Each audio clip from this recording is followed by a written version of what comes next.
नमस्कार, आपका खर्चा आपकी चर्चा हफ्ता दर हफ्ता न्यूज़ लॉन्ड्री के साप्ताहिक हिंदी पॉडकास्ट एनएल चर्चा में आप सभी का फिर से स्वागत है।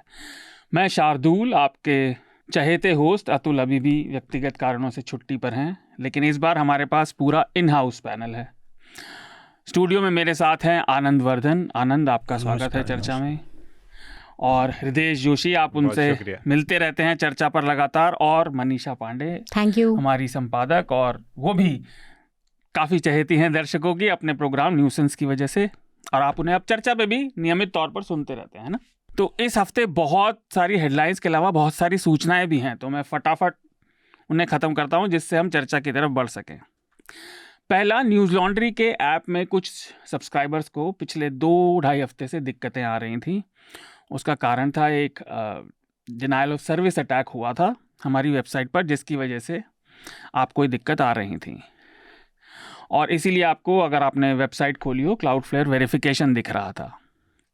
बहरहाल हम उसको ठीक काफ़ी हद तक कर चुके हैं, पर अगर अभी आपके लिए वो दिक्कत ठीक नहीं हुई है तो हमारी पकड़ में ये दिक्कत आ गई है और वो जल्दी ही ठीक हो जाएगी। तब तक न्यूज़ लॉन्ड्री की पॉडकास्ट हफ्ता और चर्चा दोनों पेवॉल के बाहर हैं। दूसरी सूचना है इलेक्शन फंड से रिलेटेड। न्यूज़ लॉन्ड्री का एनएल सेना प्रोजेक्ट अभी भी जारी है और हम द न्यूज़ मिनट के साथ मिलके इलेक्शंस को कवर करेंगे। और ये एक बड़ा प्रोजेक्ट नहीं है, छोटी छोटी स्टोरीज इसमें कवर की जाएंगी जो बहुत फोकस्ड होंगी। करीब 15 पत्रकार, प्रोड्यूसर, एडिटर, मनीषा, अतुल, ये सब लोग जगह जगह जाएंगे। और न्यूज़ मिनट की तरफ से मेरे ख्याल से धन्या राजेंद्रन जाएंगी, और कोई भी हैं न्यूज़ मिनट से जो हाँ, धन्या, पूजा होंगी, धन्या होगी, सुदीप्तो होंगे, उनके और रिपोर्टर्स भी होंगे।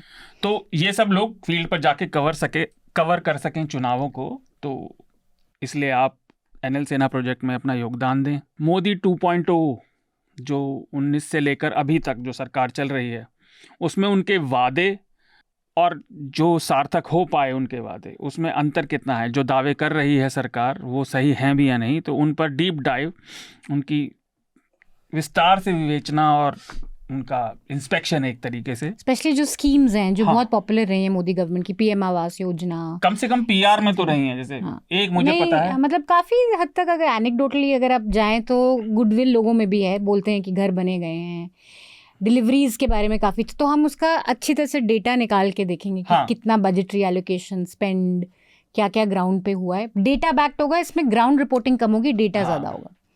तो खैर, इन सभी चीज़ों की विवेचना हम विस्तार से कर सकें तो आप हमारे एनएल सेना प्रोजेक्ट को फंड कीजिए और ये पता चले कि सरकार ने असल में कितना काम किया है।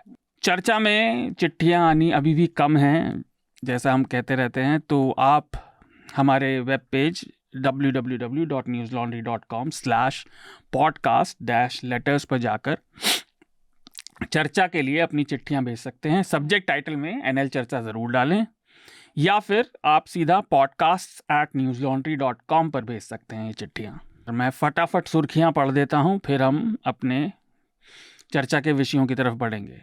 इस हफ्ते देश के 3 राज्यों में राज्यसभा की 15 सीटों के लिए चुनाव हुए।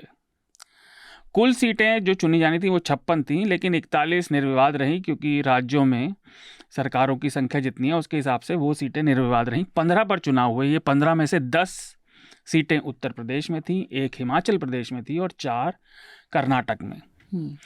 और ये चुनाव काफ़ी रोमांचक रहे राजनीतिक दृष्टि से। खूब क्रॉस वोटिंग हुई तीनों राज्यों में। अंततः 10 में से 8 सीटें उत्तर प्रदेश में भाजपा को मिली। यहाँ पर सपा के 2 विधायकों ने क्रॉस वोटिंग की। और कर्नाटक में 4 में से 3 कांग्रेस के हिस्से में रही, 1 भाजपा के। वहाँ भी 2 विधायकों ने भाजपा के गड़बड़ करी, 1 ने एब्सटेन किया, 1 ने क्रॉस वोटिंग की। और हिमाचल में 1 सीट थी, वो कांग्रेस हार गई, जिसका सबसे ज़्यादा आश्चर्य रहा, क्योंकि वहाँ उनकी अभी ताज़ी और काफ़ी मजबूत सरकार है नंबर्स के हिसाब से। वहाँ 6 विधायकों ने क्रॉस वोटिंग की और अभिषेक मनु सिंह भी चुनाव हार गए। और काफ़ी फिर उसके बाद प्रेस कॉन्फ्रेंसेज हुई, काफ़ी कलेश हुआ कांग्रेस की सरकार में। और ये भी हिस्ट्री में पहली बार किसी राज्य में, मुझे याद नहीं आता, मैंने कई वरिष्ठ पत्रकारों से भी बात की, हिस्ट्री में पहली बार ऐसा हुआ किसी राज्य में जिसकी सरकार है और इतनी कंफर्टेबल मेजॉरिटी से सरकार है, वो चुनाव हार गए। तो इसमें कहा जा रहा था कि जो सोनिया गांधी है वो पहले हिमाचल से लड़ना चाहती थी, तो जो चीफ मिनिस्टर हैं उन्हें हिमाचल से लड़ाना चाहते थे ताकि इस तरह की स्थिति पैदा ना हो, उनके आने से खेल बदल जाता। और उन्होंने राजस्थान चुना जो विपक्षी राज्य सरकार है, विपक्षी पार्टी की। तो क्या दोनों को पता था, सेंट्रल लीडरशिप को भी पता था और स्टेट लीडरशिप को भी पता था ऐसा होने वाला? मैंने समाचारों में सुना भी था कि वो चाह रहे थे सोनिया गांधी अगर हार जाती हैं हिमाचल में चुनाव, क्योंकि उन्हें हिमाचल में कुछ गड़बड़ की आशंका जरूर थी। हाँ नहीं लेकिन मैं कह रहा हूँ चीफ मिनिस्टर चाहते थे कि सोनिया गांधी चुनाव लड़े हिमाचल से, क्योंकि सोनिया गांधी के आने से फिर इस तरह की स्थिति होने की संभावना नहीं होती, क्योंकि आप ये है ये तो मैं उसका विपरीत कह रहा हूँ यार, ये हमने दोनों ही चीजें सुनी। यानी कांग्रेस में आप वो कह रहे हैं जो सेंट्रल लीडरशिप सोच रही थी। तो मैंने एक कार्यक्रम में ही सुना था, बट इसका मतलब है कि कांग्रेस में पशोपश तो बना हुआ था। खैर, अब इसके बाद हिमाचल की विधानसभा के स्पीकर ने इन 6 विधायकों को निरस्त कर दिया, मतलब एंटी डिफेक्शन कानून के तहत उनको बर्खास्त कर दिया फिलहाल विधानसभा से। अगली सुर्खी संदेश खाली से है। पिछले हफ्ते हमने इस पे विस्तार से चर्चा की थी, तो उसमें अपडेट ये है कि शेख शाहजहां जो पिछले 55-60 दिनों से फरार थे, लापता थे, उन्हें पश्चिम बंगाल पुलिस ने गिरफ्तार कर लिया और 10 दिन की रिमांड पर भेजा है। कुछ लोग ये भी मजाक कर रहे थे कि उन्होंने पुलिस को गिरफ्तार करा। हाँ, जिस तरह से अंदर जा रहे थे वो तो लग तो रहा था। लेकिन ये इम्पोर्टेंट है कि अभी क्वेश्चनिंग हो रही है ईडी पे हमले वाली वारदात पे। सेक्सुअल हैरेसमेंट और रेप के केसेस में अभी तक क्वेश्चनिंग शुरू नहीं हुई है। अच्छा, और एक चीज़ और, तृणमूल कांग्रेस ने इसके बाद उन्हें पार्टी से 6 साल के लिए निकाल दिया, लंबित कर दिया। और इसमें कोई शर्त नहीं है एफएन, बट 6 साल तक वो कम से कम तृणमूल कांग्रेस में नहीं जा सकते, चाहे जो भी निकल के आता है पुलिस की तहकीकात के बाद। अगली सुर्खी उत्तर प्रदेश से है। आज हमारा चर्चा का वो विषय भी है। बीते शनिवार छात्रों के भारी प्रदर्शन के बाद उत्तर प्रदेश सरकार ने 17 और 18 फरवरी को जो पुलिस कांस्टेबल भर्ती के लिए परीक्षा हुई थी उनको रद्द कर दिया। ये इस राज्य में, उत्तर प्रदेश में या देश में पेपर लीक होने वाली पहली घटना नहीं है। सरकारी नौकरियों के लिए परीक्षाओं में पहले भी इस तरह के वारदात होती रही हैं, और उत्तर प्रदेश सरकार ने इसके लिए एक STF स्पेशल टास्क फोर्स भी गठित की है और कहा है कि 6 महीने के भीतर ये परीक्षा दोबारा ली जाएगी। जहाँ तक खबर है, इसमें करीब 50 लाख लोगों ने परीक्षा दी थी 60,000 पोस्ट के लिए। अगली खबर सुप्रीम कोर्ट से है। मंगलवार को 27 तारीख को उच्चतम न्यायालय ने बाबा रामदेव की कंपनी पतंजलि आयुर्वेद और उसके MD जो हैं आचार्य बालकृष्ण, उनके खिलाफ कोर्ट की अवमानना का नोटिस जारी किया। और उसकी वजह थी कि कई बार चेतावनी देने के बावजूद भी पतंजलि ऐसे नाना तरह के विज्ञापन दिखा रहे थे जिसमें वो और औषधि की पद्धतियों को और इलाज के तरीकों को नीचा दिखाते थे और दावे करते थे कि उनकी दवाइयों से वो बीमारियां ठीक हो जाएंगी, जो वैज्ञानिक तौर पर संभव नहीं है। कोर्ट का स्टेटमेंट था कि whole country has been taken for a ride, मतलब मैं चा शब्द का इस्तेमाल नहीं करूँगा, पर पूरे देश का उल्लू पीटा जा रहा। तो लेकिन इसमें ये भी है कि whole country was taken for a ride जब कोर्ट ने कहा, तो हमने इसको लगातार देखा कि जिस समय कोरोना के बाद भी या उस दौरान भी मंत्री जो हैं वो खुद खड़े हो रहे थे स्टेज में बाबा रामदेव के साथ, और सरकार जब खड़ी हो जाती है तो एक क्रेडिबिलिटी आती है। और आयुष मंत्रालय को लेकर कई सवाल पहले भी उठे हैं कि अभी भी उठ रहे हैं। हाँ, तो उस पर कई रिपोर्टिंग भी हुई हैं पार्लियामेंट्री कमेटी की, जो उसकी फाइंडिंग्स हैं उनमें भी पाया गया है कि समस्या है। आयुर्वेदिक जो दवाओं के फॉर्मूले दिए जाते हैं और जिस तरह से प्रचारित किए जा रहे हैं, लेकिन पतंजलि ने जिस तरह से पूरे रिकॉर्ड तोड़े हैं वो अमेजिंग है। और इसमें सबसे बुरा योगदान रहा है टीवी चैनल्स का, जहाँ बिल्कुल खुली छूट मिलती है बाबा रामदेव को आने की। और कोरोना के टाइम तो वो हर चैनल में जाके बोल रहे थे कि ये कोरोना का क्यों है, और किसी भी एंकर ने क्वेश्चन नहीं पूछा इनसे। और उसकी वजह पता है सबको कि क्यों नहीं पूछ रहे। सबसे बड़ा एडवर्टाइजर है पतंजलि। इनफैक्ट जब ये सुप्रीम कोर्ट का ऑर्डर आया, उसी रात राजदीप सरदेसाई ने शो किया कि सुप्रीम कोर्ट ने ऐसे बोला, और उसी वक्त आज तक में पतंजलि के एड्स चल रहे थे लिवर सिरप के, जो आपका पाचन तंत्र भी ठीक कर सकता है और जो आपको लिवर सिरोसिस भी ठीक कर सकता है। कहने के बाद भी चल रहे इतना मैजिकल सिरप है कि वो सब कुछ, लिवर सिरोसिस, पाचन तंत्र, डाइजेशन, जॉन्डिस, सब कुछ। और मैं एक चीज़ यहाँ दाद दिलाना चाहता हूँ, न्यूज़ लॉन्ड्री ने इस पर कोविड के टाइम पे रिपोर्ट की थी, एक्सक्लूसिव रिपोर्ट थी वो, बसंत की रिपोर्ट थी कि किस तरह से ये कोरोनिल के पूरा जो बता रहे थे कि टेस्ट डेटा और ट्रायल सब फेक था। बेसिकली क्लिनिकल ट्रायल उन्होंने बहुत मजे का करा, जो लोग टेस्ट ही नहीं होते पॉजिटिव पे उन्होंने उनको दवाई दी, और जब वो क्वारंटीन से निकले तो बोला नेगेटिव हो गए, वो क्योर हो गए। नहीं हुआ तो हमारी दवा लेकिन वो काम कभी पॉजिटिव हुए ही नहीं थे। तो ये देखिए क्रक्स है उसका, पर आप रिपोर्ट जरूर पढ़िए। अगली सुर्खी है यूएन से 26 फरवरी को ह्यूमन राइट्स वॉच ने, ये अंतर्राष्ट्रीय मानवाधिकार संस्था है, इसने आईसीजे की शर्तों का उल्लंघन करने के लिए, और मैं श्रोताओं की जानकारी के लिए याद दिलाना चाहूँगा, दक्षिण अफ्रीका ने इजराइल को सू किया था आईसीजे में युद्ध के नियमों का उल्लंघन, वॉर क्राइम्स के लिए। तो उन्होंने कहा है ह्यूमन राइट्स वॉच ने कि इजराइल जो है वो कम से कम एक ऐसा स्टिपुलेशन है आईसीजे का जिसका वो पूरी तरह से उल्लंघन कर रहा है, वो भूखमरी का और सिविलियंस को, आम नागरिकों को भूखा रखने का इस्तेमाल लड़ाई में कर रहा है, जो एक युद्ध के अपराध की श्रेणी में आता है। और इस पर फिर से काफ़ी शोर मचा है और मचना भी चाहिए, क्योंकि इजराइल अभी भी किसी की बात नहीं सुन रहा है। वॉशिंगटन डीसी की संस्था, ये अगली सुर्खी है, इंडिया हेट लैब ने एक रिपोर्ट जारी की इस हफ्ते, जिसमें कहा गया कि 2023 में हेट स्पीच यानी नफरती भाषा का उपयोग करने वाले जितने भी आयोजन हुए उसमें से 75% भाजपा शासित राज्यों में थे, और जो कुल संख्या थी इन आयोजनों की वो 668 थी, यानी करीब 490 से थोड़ा ऊपर, वो केवल भाजपा प्रशासित राज्यों में ही हुए। और अधिकतर इन आयोजनों में इस तरह की भाषा का इस्तेमाल मुसलमानों और मुस्लिम समुदाय के खिलाफ किया गया, और भारत सरकार इस पर अभी भी मौन है। तो ये एक बहुत गंभीर आंकड़ा सामने आया है। और अंतिम सुर्खी फिर उत्तर प्रदेश से, इलाहाबाद के उच्च न्यायालय ने ज्ञानवापी मस्जिद के तहखाने में जो पूजा शुरू हुई थी उसके खिलाफ ज्ञानवापी मस्जिद कमेटी की याचिका अदालत में डाली गई थी, उसे रद्द कर दिया। अंजुमन इंतज़ामिया मस्जिद कमेटी जो है उसने जिला न्यायालय के आदेश के खिलाफ उच्च न्यायालय में, हाई कोर्ट में इसको चुनौती दी थी, लेकिन अभी उनकी याचिका रद्द हो गई है, तो यानी पूजा जारी रहेगी। लेकिन एक जो खबर है वो शायद आपने नहीं पढ़ी, वो NBDSA वाली खबर है। हाँ। और उस खबर के मुताबिक, क्योंकि आपने नहीं पढ़ी तो मैं बता देता हूँ, उसमें कम से कम जो मैं अखबार पढ़े और कल जो मैं देख पाया वो ये कि 4 एंकर्स जो हैं, नंबर 1 सुधीर चौधरी, उनके चैनल को कोई जुर्माना नहीं हुआ है, उनको कोई जुर्माना नहीं हुआ है, लेकिन उसके अलावा TV9 भारतवर्ष के एक एंकर और 2 एंकर न्यूज़ 18 के, इनको जुर्माने भी हुए हैं। और इन्होंने अलग अलग कार्यक्रमों में जो कहा है, न्यूज़ लॉन्ड्री ने भी एक स्टोरी पब्लिश की है उस पर, लव जिहाद का मामला था। तो इन दोनों में Aman Chopra and this another fellow Amish Devgan, जिसको another fellow is very good word for him। तो और दूसरा सुधीर चौधरी को बोला गया कि वो अपना उन्होंने राहुल गांधी पे टिप्पणी करी थी फिक्टिशियस एक वो बना के, लेकिन वो तो पर्सनल मामला हो गया। जो माहौल खराब करने वाली जो बात थी जिसके कल ही टिप्पणी है, वो रामनवमी के कार्यक्रम को लेके उनका है कि कैसे कुछ मिसक्रिएंट्स की बात को पूरे समुदाय का कृत्य बताया, और एक TV9 भारतवर्ष का कार्यक्रम है उस पर भी, और इनको बोला गया कि अपने कार्यक्रम हटा दें। मैं कह रहा हूँ क्योंकि आज कुछ बहुत वरिष्ठ पत्रकारों ने जो थोड़ा वजन रखती है जिनकी बात, उन्होंने कहा है कि ये वास्तव में कलंक लगने जैसा है, क्योंकि अब ऑफिशियली कहा जाने लगा है।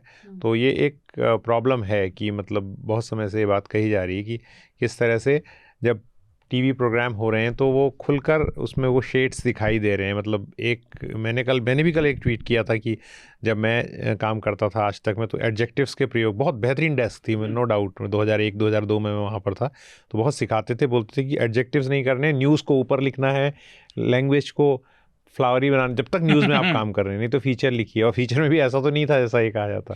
नहीं, अब तो उसी जगह को अगर इस तरह से सजा दी गई है और कहा गया है उनको, तो ये रियली बहुत दुखद है। इससे पहले भी NBSA ने जुर्माना किया था। हर 6-7 महीने में जुर्माना करता है 50,000 से 1 लाख तक। जस्टिस सीकरी पर ये है, लेकिन मुझे लगता है ये बहुत बाइंडिंग है या नहीं है, इनको ये देंगे भी या नहीं देंगे? नहीं, मेरे ख्याल से दे देते हैं। काफी केसेस में नहीं भी हुआ है, जैसे जी न्यूज़ ने काफी बार नहीं माना है, सॉरी नहीं बोला है जब बोला है।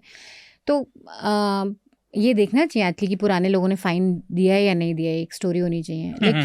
लेकिन ये बहुत देर से होता है, लोगों ने ऑलरेडी प्रोग्राम कंज्यूम कर लिया होता है और ये खबर पहुंचती नहीं है लोगों तक। एक और हेडलाइन है कि GDP ग्रोथ 8.4 हो गई है, Q3 में थी। और एस्टिमेटेड F5 24 का है 7.6%, सो काफ़ी back on track after Covid. हाँ, पर दिक्कत यह है कि भारत का डेटा विश्वस्त नहीं है।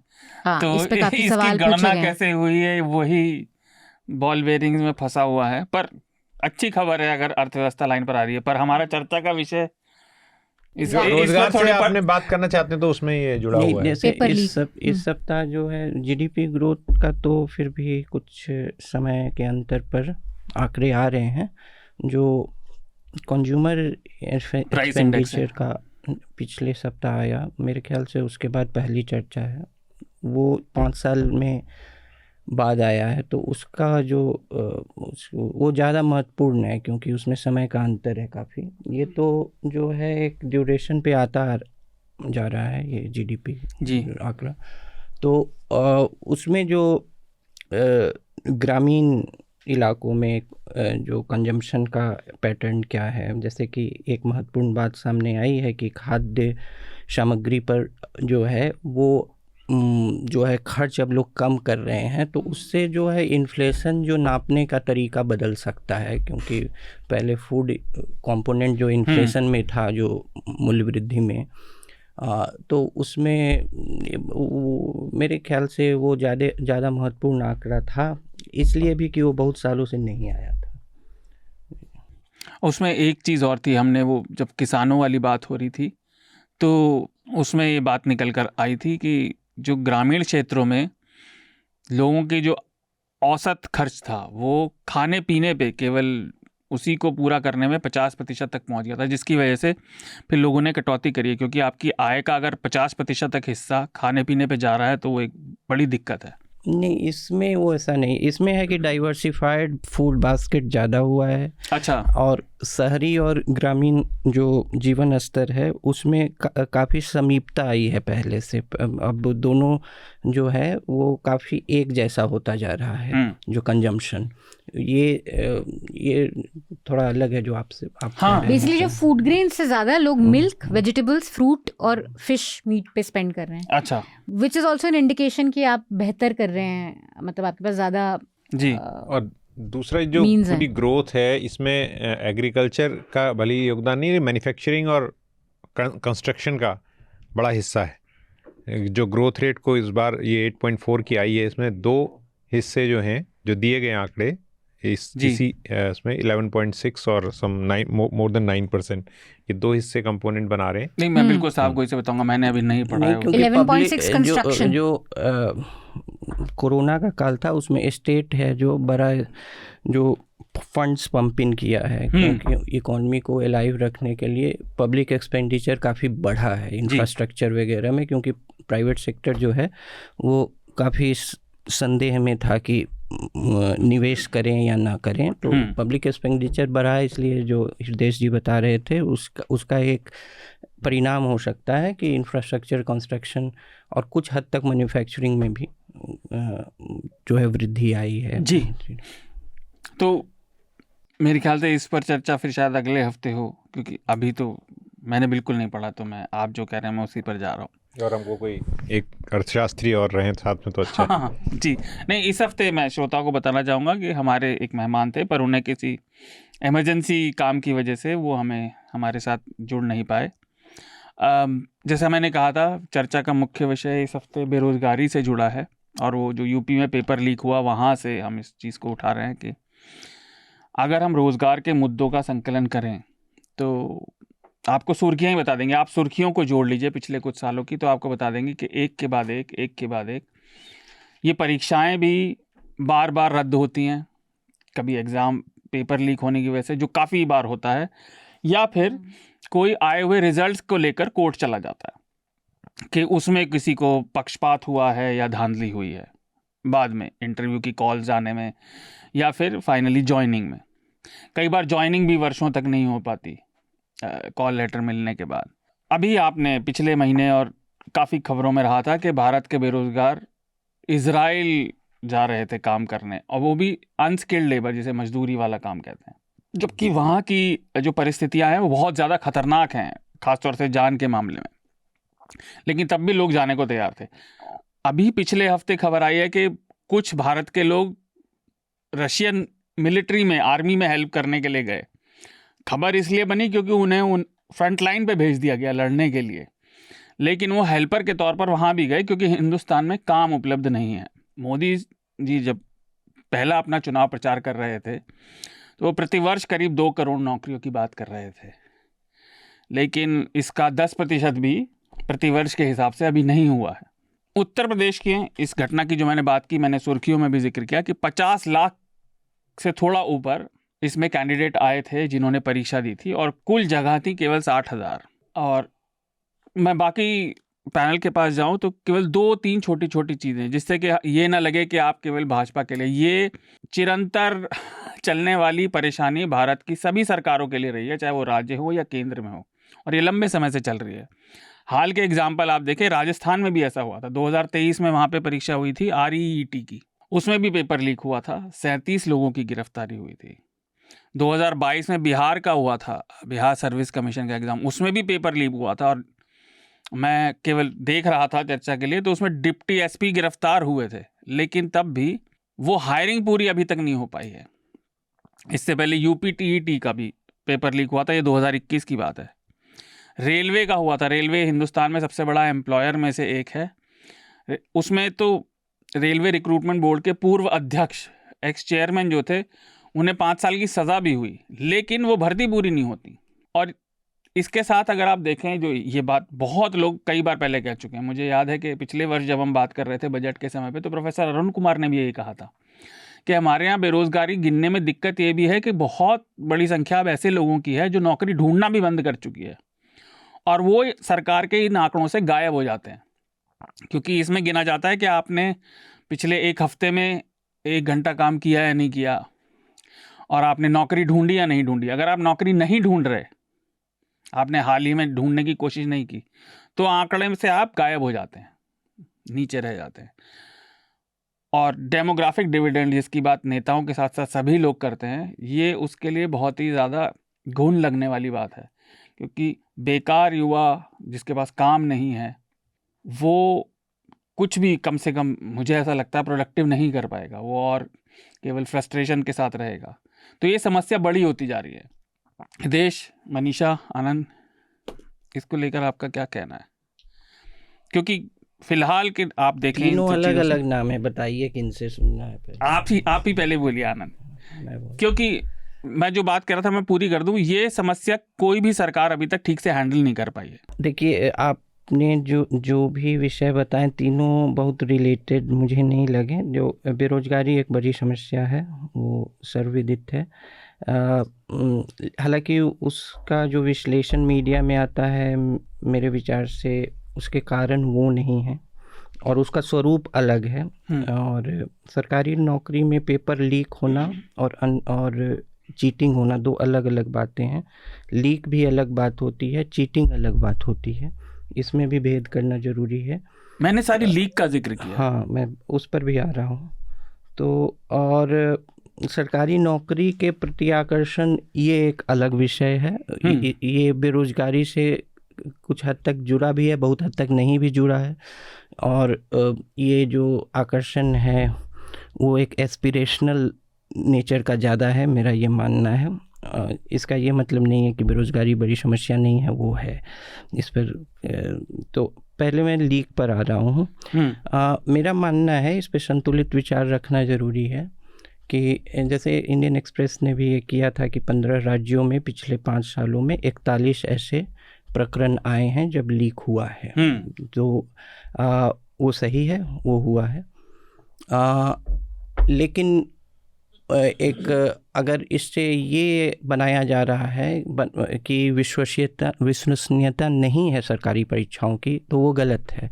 क्योंकि लोग बहुत पढ़ाई लिखाई कर परीक्षाएं दे रहे हैं, इसका मतलब है कि उसका इकबाल बना हुआ है और विश्वसनीयता है परीक्षा का। लीक हो रहा है, ये बात सामने आ रही है, ये भी अच्छी बात है कि ये सामने आ रही है, क्योंकि लीक का सामने आना ये भी एक जो है बहुत जागरूक परीक्षार्थी वर्ग का प्रतीक है कि लोग कर पा रहे हैं कि लीक हो रहा है पेपर।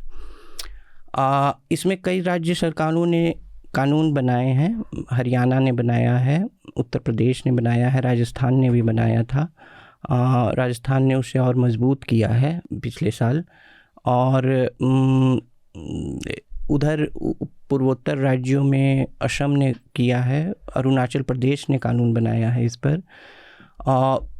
और अभी पिछले संसदीय सत्र में जो संसद ने केंद्र स्तर पे एक मॉडल ड्राफ्ट बनाया है, जो कि और राज्यों के लिए मॉडल रहेगा, public examination unfair means prevention act, जिसमें 3 से 10 साल की सज़ा और करीब 1 करोड़ का फाइन का प्रावधान है। उसमें कैंडिडेट्स को भी डिफ़ाइन किया गया है दूसरे तौर पे। अब है क्या कि जो परीक्षाएं हैं उसमें कुछ परीक्षाएं ऐसी हैं जिसमें लीक करना मुश्किल है। जैसे कि आपने अभी तक नहीं सुना होगा कि जो जैसे कि टॉप की परीक्षाएं हैं सर्वोच्च, जैसे यूपीएससी सिविल सर्विसेज का आपने लीक नहीं सुना होगा। उसके कारण भी हैं, एक तो है कि वो 3 चरण में होता है, और दूसरा है कि जो ऑब्जेक्टिव के बाद जो डिस्क्रिप्टिव टेस्ट है, डिस्क्रिप्टिव टेस्ट में लीक करके भी बहुत फ़ायदा है नहीं। मान लीजिए आपने 1 घंटे पहले लीक भी कर लिया और उसमें डिस्क्रिप्टिव आंसर्स लिखना है, तो उससे कोई फ़ायदा है नहीं। ज़्यादा लीक के लिए वल्नरेबल होती हैं वो परीक्षाएं जो ऑब्जेक्टिव हैं, और सूचना प्रौद्योगिकी के युग में ये बहुत आसान है कि पूरे इंडिया में फैला दिया जाए कि ये पेपर है, ये व्हाट्सएप पे ये लीक्ड पेपर है। और पहले जो माफिया इसमें होता था वो बहुत ही लोकल होता था, जैसे कि कानपुर में लीक हुआ, इंदौर में लीक हुआ, पटना में लीक हुआ। अब आपने अगर लीक कर लिया तो उससे आप 100 करोड़ जो है कमा सकते हैं कि वो राष्ट्रीय स्तर का लीक हो सकता है। जबकि परीक्षाएं किसी केंद्र पे हो रही, खासकर राष्ट्रीय परीक्षाओं में, जो राज्य परीक्षाएं हैं उसमें तो उसी राज्य में सेंटर्स होंगे, उसी के परिप्रेक्ष्य में प्रॉफिट बनेगा। लेकिन अब उसका जो लाभ कमाया जा सकता है वो उसका अनुपात काफ़ी बढ़ गया है। मेरे ख्याल से इसमें जो अन्य बहुत सारे राज्य सरकारों का रिस्पांस है, सेंटर ने अब गंभीरता से लिया है इसे, तो वो भी ठीक है। लेकिन इसका एक मतलब ये भी है कि जो नौकरियां हैं, सरकारी नौकरियां हैं, जैसे कि वो एक टूल बन गई हैं जो, और उसमें स्टेक्स काफ़ी बढ़ गया है। जैसे अब देखिए कि कांस्टेबल की परीक्षा थी, ये जो लीक हुआ है, आज से 20-25 साल पहले डिस्क्रिशनरी पावर से बहुत बड़े ऑफिसर्स कांस्टेबल की भर्ती जो है बहुत ही जो है ट्रांसपेरेंसी की कमी से और बहुत व्यक्तिगत ढंग से करवा लेते थे कि कांस्टेबल भर्ती हो रहा है। अब क्या है कि इतने स्टेक्स बढ़ गए हैं कि एक कांस्टेबल की परीक्षा में जो है वो आपको पोस्ट ग्रेजुएट पीएचडी सब बैठा होगा उसमें, और इसलिए जागरूकता काफ़ी बढ़ गई है। उसकी भी तैयारी जो है, कोई भी सरकारी नौकरी आसानी से नहीं मिल रही है, बहुत करीब प्रतियोगिता से निकलने के बाद मिल रही है। तो उसमें स्टेक्स इतना बढ़ गया है कि उसको में पेइंग जो है, एक कांस्टेबल की नौकरी के पेपर लीक हुआ, पेइंग जो उसमें कस्टमर्स हैं वो उसका तादाद बहुत बढ़ गया है। और कुछ अब जैसे बिहार में राज्य सरकार जो है उसको एक टूल बना ली है कि 1 लाख नौकरी देंगे। अरे भाई, अंडर स्टाफ्ड हो, ओवर स्टाफ्ड हो, अब वो टूल बन गया है क्योंकि प्राइवेट नौकरियां आ नहीं रही हैं, निवेश वहाँ होगा नहीं, कानून व्यवस्था की ऐसी स्थिति है, ये है, तो निवेश कुछ हो नहीं रहा है पिछले 15-20 सालों में। तो स्टेट एक्युमुलेशन कैपिटल का स्टेट ही एकमात्र साइट है और वही जनरेट कर रहा है। तो अब एस्पिरेशनल भी वही हो गया है, स्टेक्स भी बढ़ गए हैं उसमें। तो अब लीक्ड पेपर का, मान लीजिए कि एक पियून की नौकरी है, उसके लीक्ड पेपर का पेइंग ऑडियंस 1 करोड़ रुपया उसके लिए लीक्ड पेपर को देने को तैयार है। क्यों है? उसके सामाजिक बहुत पहलू हैं। जी जी, देखिए विदेश, मनीषा आप लोग कुछ बोलें, मैं 2 छोटी बातें। आनंद, जो आपने बात कही वो बात ठीक है, लेकिन जो इकबाल है ना सरकारी नौकरियों का, कम से कम मेरे मत में वो इसीलिए ज़्यादा बढ़ा है क्योंकि एक तो प्राइवेट क्षेत्र में भी अब नौकरियां जा रही हैं। पिछले 1-2 सालों से आईटी क्षेत्र खास तौर से इसके लिए फोकस में आया है कि अब पहले उसे बड़ा क्रीमी सेक्टर माना जाता था कि आप चले गए, आपने किसी भी क्षेत्र से इंजीनियरिंग की, आपको आईटी सेक्टर में नौकरी मिल जाएगी। पिछले 2 सालों में पैंडेमिक के समय से IT सर्विसेज के क्षेत्र में भी नौकरियां धड़ाल्ले से गई हैं और बड़ी से बड़ी कंपनियों में। दूसरा, इसीलिए सरकारी नौकरियों का इकबाल भी है क्योंकि लोग केवल उसके प्रेस्टीज के नहीं, वो ही एक इकलौती चीज़ है हिंदुस्तान में जो आपको एक सुरक्षा की भावना देती है कि भाई हमारी फ्यूचर सिक्योर है, आय सिक्योर है। और ये बहुत बड़ा फैक्टर है, कम से कम जिन लोगों से मैं बात करता हूँ वो साफ कहते हैं कि भैया जॉब सिक्योरिटी सरकारी नौकरी में ही है। हाँ, वो एक अलग भी, उस पर हम लोग कई बार बात किए हैं। उसमें और भी बहुत कारण है। एक चीज़ और सिक्योरिटी है, मैट्रिमोनियल प्रोस्पेक्ट्स हैं, शादी अच्छी होगी आपकी अगर सुधार की जो गति है, जो आपने बात कही, वो भी इसी से जुड़ती है।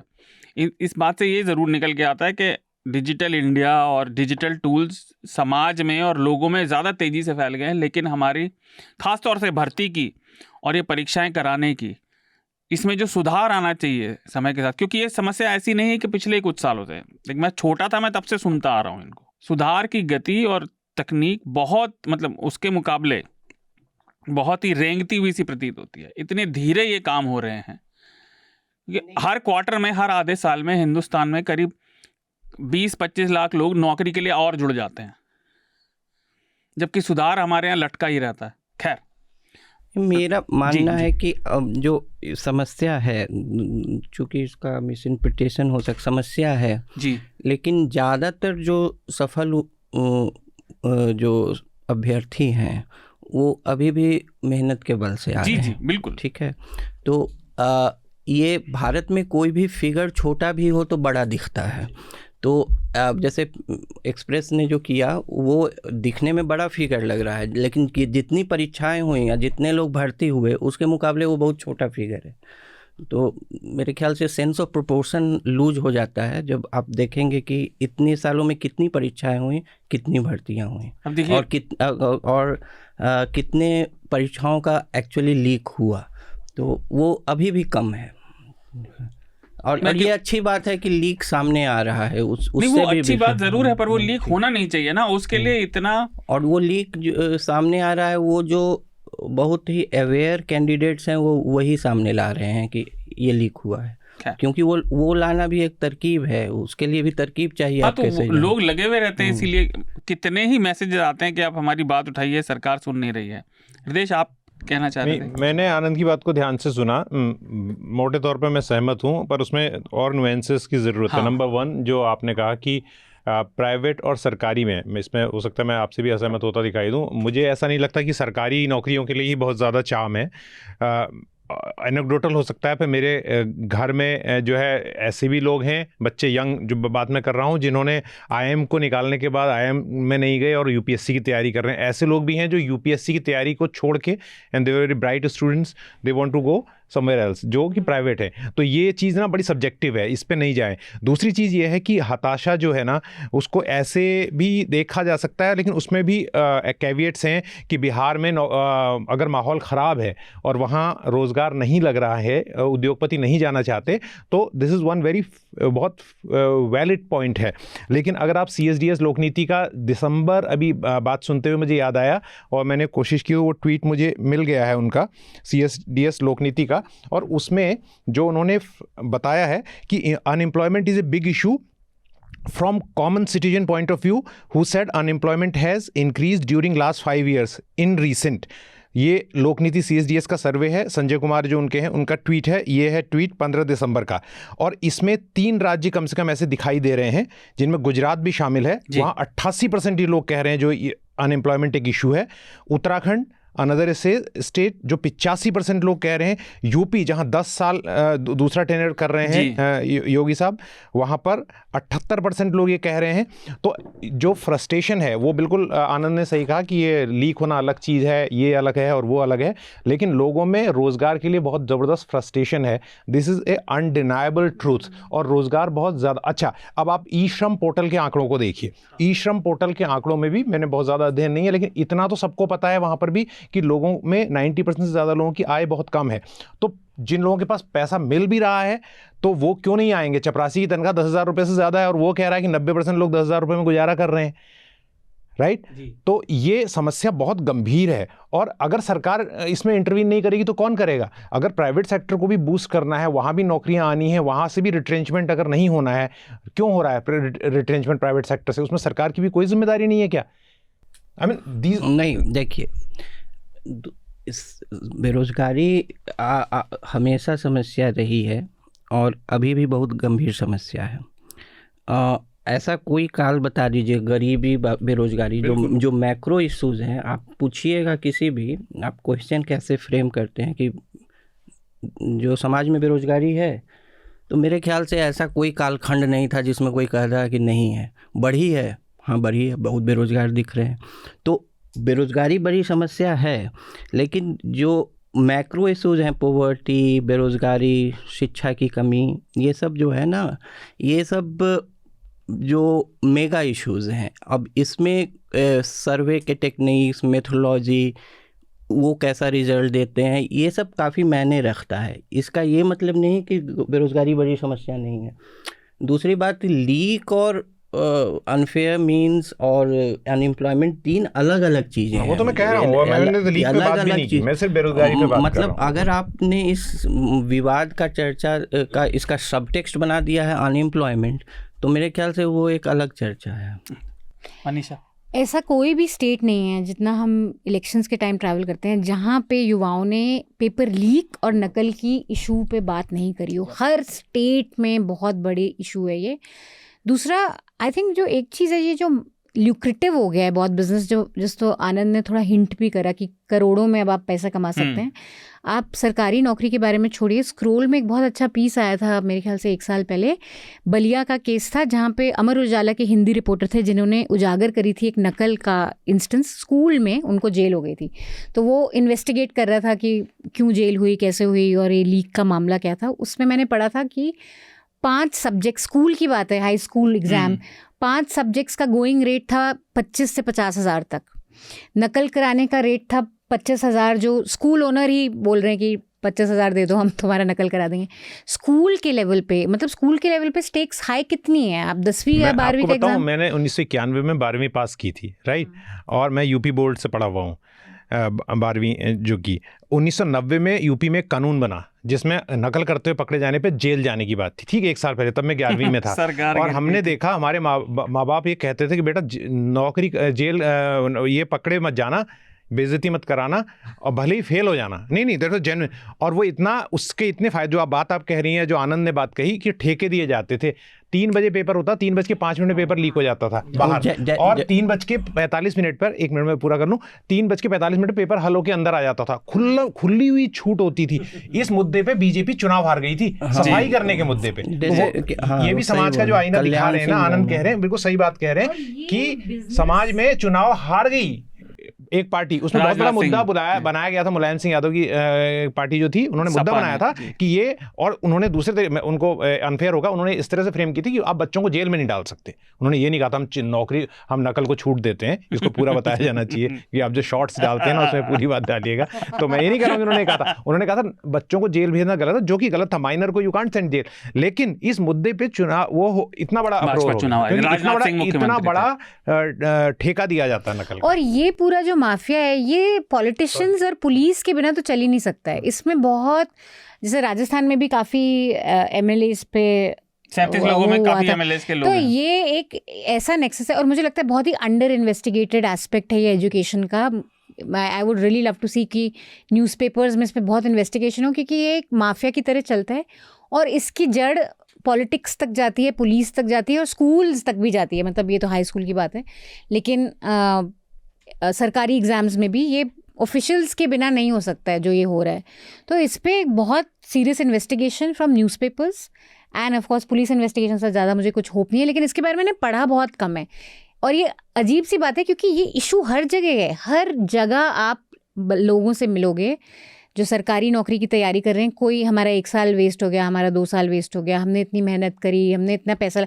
और ये भी समझिए कि काफ़ी लोग जो ग्रामीण क्षेत्र से आते हैं वो कोचिंग लेते हैं, तो वो 1 साल बहुत अपने माँ बापों को समझा के कि हमको 1 साल के लिए आप सपोर्ट कर दो, पैसे दे दो ताकि हम शहर में जाके कोचिंग कर लें एग्ज़ाम के लिए, तो उनका पूरा वेस्ट जाता है। वो पूरा उन्होंने जो पैसा लगाया हो, और काफ़ी लोग फिर दूसरी बार एग्ज़ाम नहीं दे सकते क्योंकि उनके पास मीन्स ही नहीं है कि वो दोबारा कोचिंग करें, दोबारा रहें जयपुर जैसी जगह में, या जो भी ये सेंटर्स होते हैं, कोटा तो नहीं पर बाकी जो होते हैं, कोटा भी दूसरी तरह की फैक्ट्री दूसरा है बट नॉट फॉर IAS। आनंद आप कुछ कह रहे हैं? जैसे हृदय जी बता रहे थे, चाहे और उससे भी पहले, तो वो चीटिंग है, वो लीक नहीं है, तो वो चीटिंग एक अलग चीज़ है। तो चीटिंग एक, जैसा हृदय जी बता रहे थे, एक पॉलिटिकल कॉन्स्टिट्यूएंसी कुछ हिंदी भाषी राज्यों में बना लिया था, और अभी भी है कि चीटिंग का संरक्षण जो है वो एक पॉलिटिकल कैपिटल देता है कुछ पार्टियों को, खासकर उसमें क्षेत्रीय पार्टियां ज़्यादा हैं। और लेकिन ये भी नहीं है कि पुलिस और प्रशासन और राजनेता के संरक्षण या पैट्रोनेज के बिना कोई माफिया नहीं चल सकता है, रिपीटिटिव नहीं चल सकता है, लेकिन मतलब उसका संरक्षण जो है, उसका स्केल इतना बड़ा नहीं हो सकता, वो नहीं है। एक आपको प्रकरण याद होगा रणजीत डॉन का, जो IIM IIT एंट्रेंस वगैरह का करवाता था, तो वो 2005-06 का, खैर अच्छा। आप लोग कम उम्र के हैं तो वो थैंक यू, मतलब कि उसका माफिया ही था, वो डॉन का रूप दे दिया गया था उसको यही सब करवाने का। तो इसमें एक चीज़ हम लोग भूल रहे हैं कि ये जो लीक है वो सिर्फ नौकरियों के लिए नहीं है, वो इंट्रेंस एग्जामिनेशन में भी है। हाँ। एजुकेशनल इंस्टीट्यूशंस में जो प्रीमियर मेडिकल कॉलेजेस हैं या इंजीनियरिंग कॉलेजेस हैं, वो सिर्फ जॉब के लिए नहीं है, सब जगह स्कूलिंग तक, मतलब 9th स्टैंडर्ड का पेपर के लिए लोग पे कर रहे हैं। था वेरी सरप्राइज। तो उस स्तर पे वही है जो 10th 12th का बोर्ड दे रहा है, उसके लिए सबसे बड़ा एग्जाम वही उस समय लगता है कि फेल कर जाएंगे तो ये होगा, स्टेक्स उसके लिए वही हाई कर लेते हैं। तो वो एक अलग चीज़ है। चीटिंग अभी जैसे कि UPSC ने इस बार फॉर्म जो भरवाया है उसमें एक प्रावधान डाला है कि आपका जो फ़ोटो होना चाहिए वो 10 दिन से पुराना नहीं होना चाहिए। वो तो इम्पर्सोनेशन को चेक करने के लिए कि तो इस पर भी कुछ अभ्यर्थी जो हैं गुस्सा हो गए हैं कि अब इसमें जो है सोशलिस्ट लॉजिक दिया गया है कि भाई ग्रामीण क्षेत्र में कोई फ़ोटो क्यों नहीं खिंचवा लेगा, जो मोबाइल लेके दिन भर गाना सुन रहा है उसको एक फ़ोटो खिंचवाने में हो रहा है कि अब इसमें कैपिटल कुछ पार्टियां घुस गई हैं कि UPSC ने ये गलत किया है। अब क्यों आजकल फोटो ठीक बात है। देखिए राजनीतिक दल जो कह रहे हैं उससे अलग, मैं आपकी बात से इनकार नहीं कर रहा कि ये एक बहुआयामी समस्या है और इसके बहुत सारी प्रॉब्लम है, बहुत सारे उसमें नुक्ते।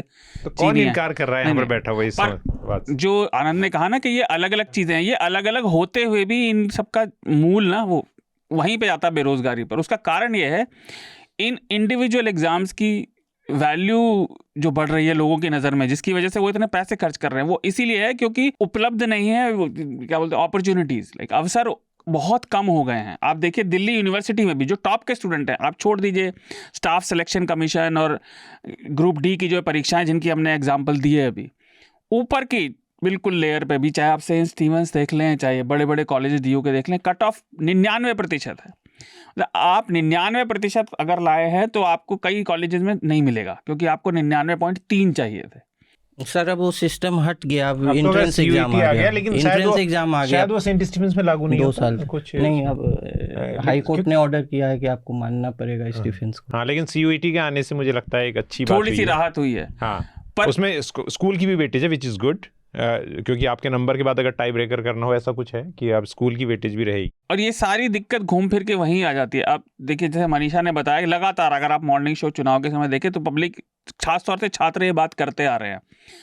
पर इसके अलावा एक दूसरा आंकड़ा जो है, लगातार खबरें आ रही हैं और ये कई साल में बहुत सारे अलग अलग मीडिया संस्थानों ने किया है कि जो गवर्नमेंट की ओपन पोजीशंस हैं, वहाँ जो खाली जगह हैं, जैसे रेलवे में जो जगह उतनी जिन्हें कर्मचारी चाहिए उसके आधी खाली हैं और सरकार उसे भरने के लिए राजी नहीं दिखती। ये दिल्ली यूनिवर्सिटी में अभी भी प्रदर्शन चल रहे हैं कि कॉन्ट्रैक्चुअल लोगों को परमानेंट नहीं किया जा रहा जबकि जगहें खाली हैं।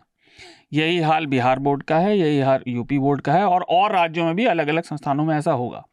सरकार अपनी खाली जगहों को भर नहीं रही है और वो अगर लोगों को हायर कर रही है तो वो ठेके पर कर रही है, 1 साल के 2 साल के, जो अपने आप में एक दूसरे तरह की फिर वो माफिया शुरू कर देता है, ठेके वाला।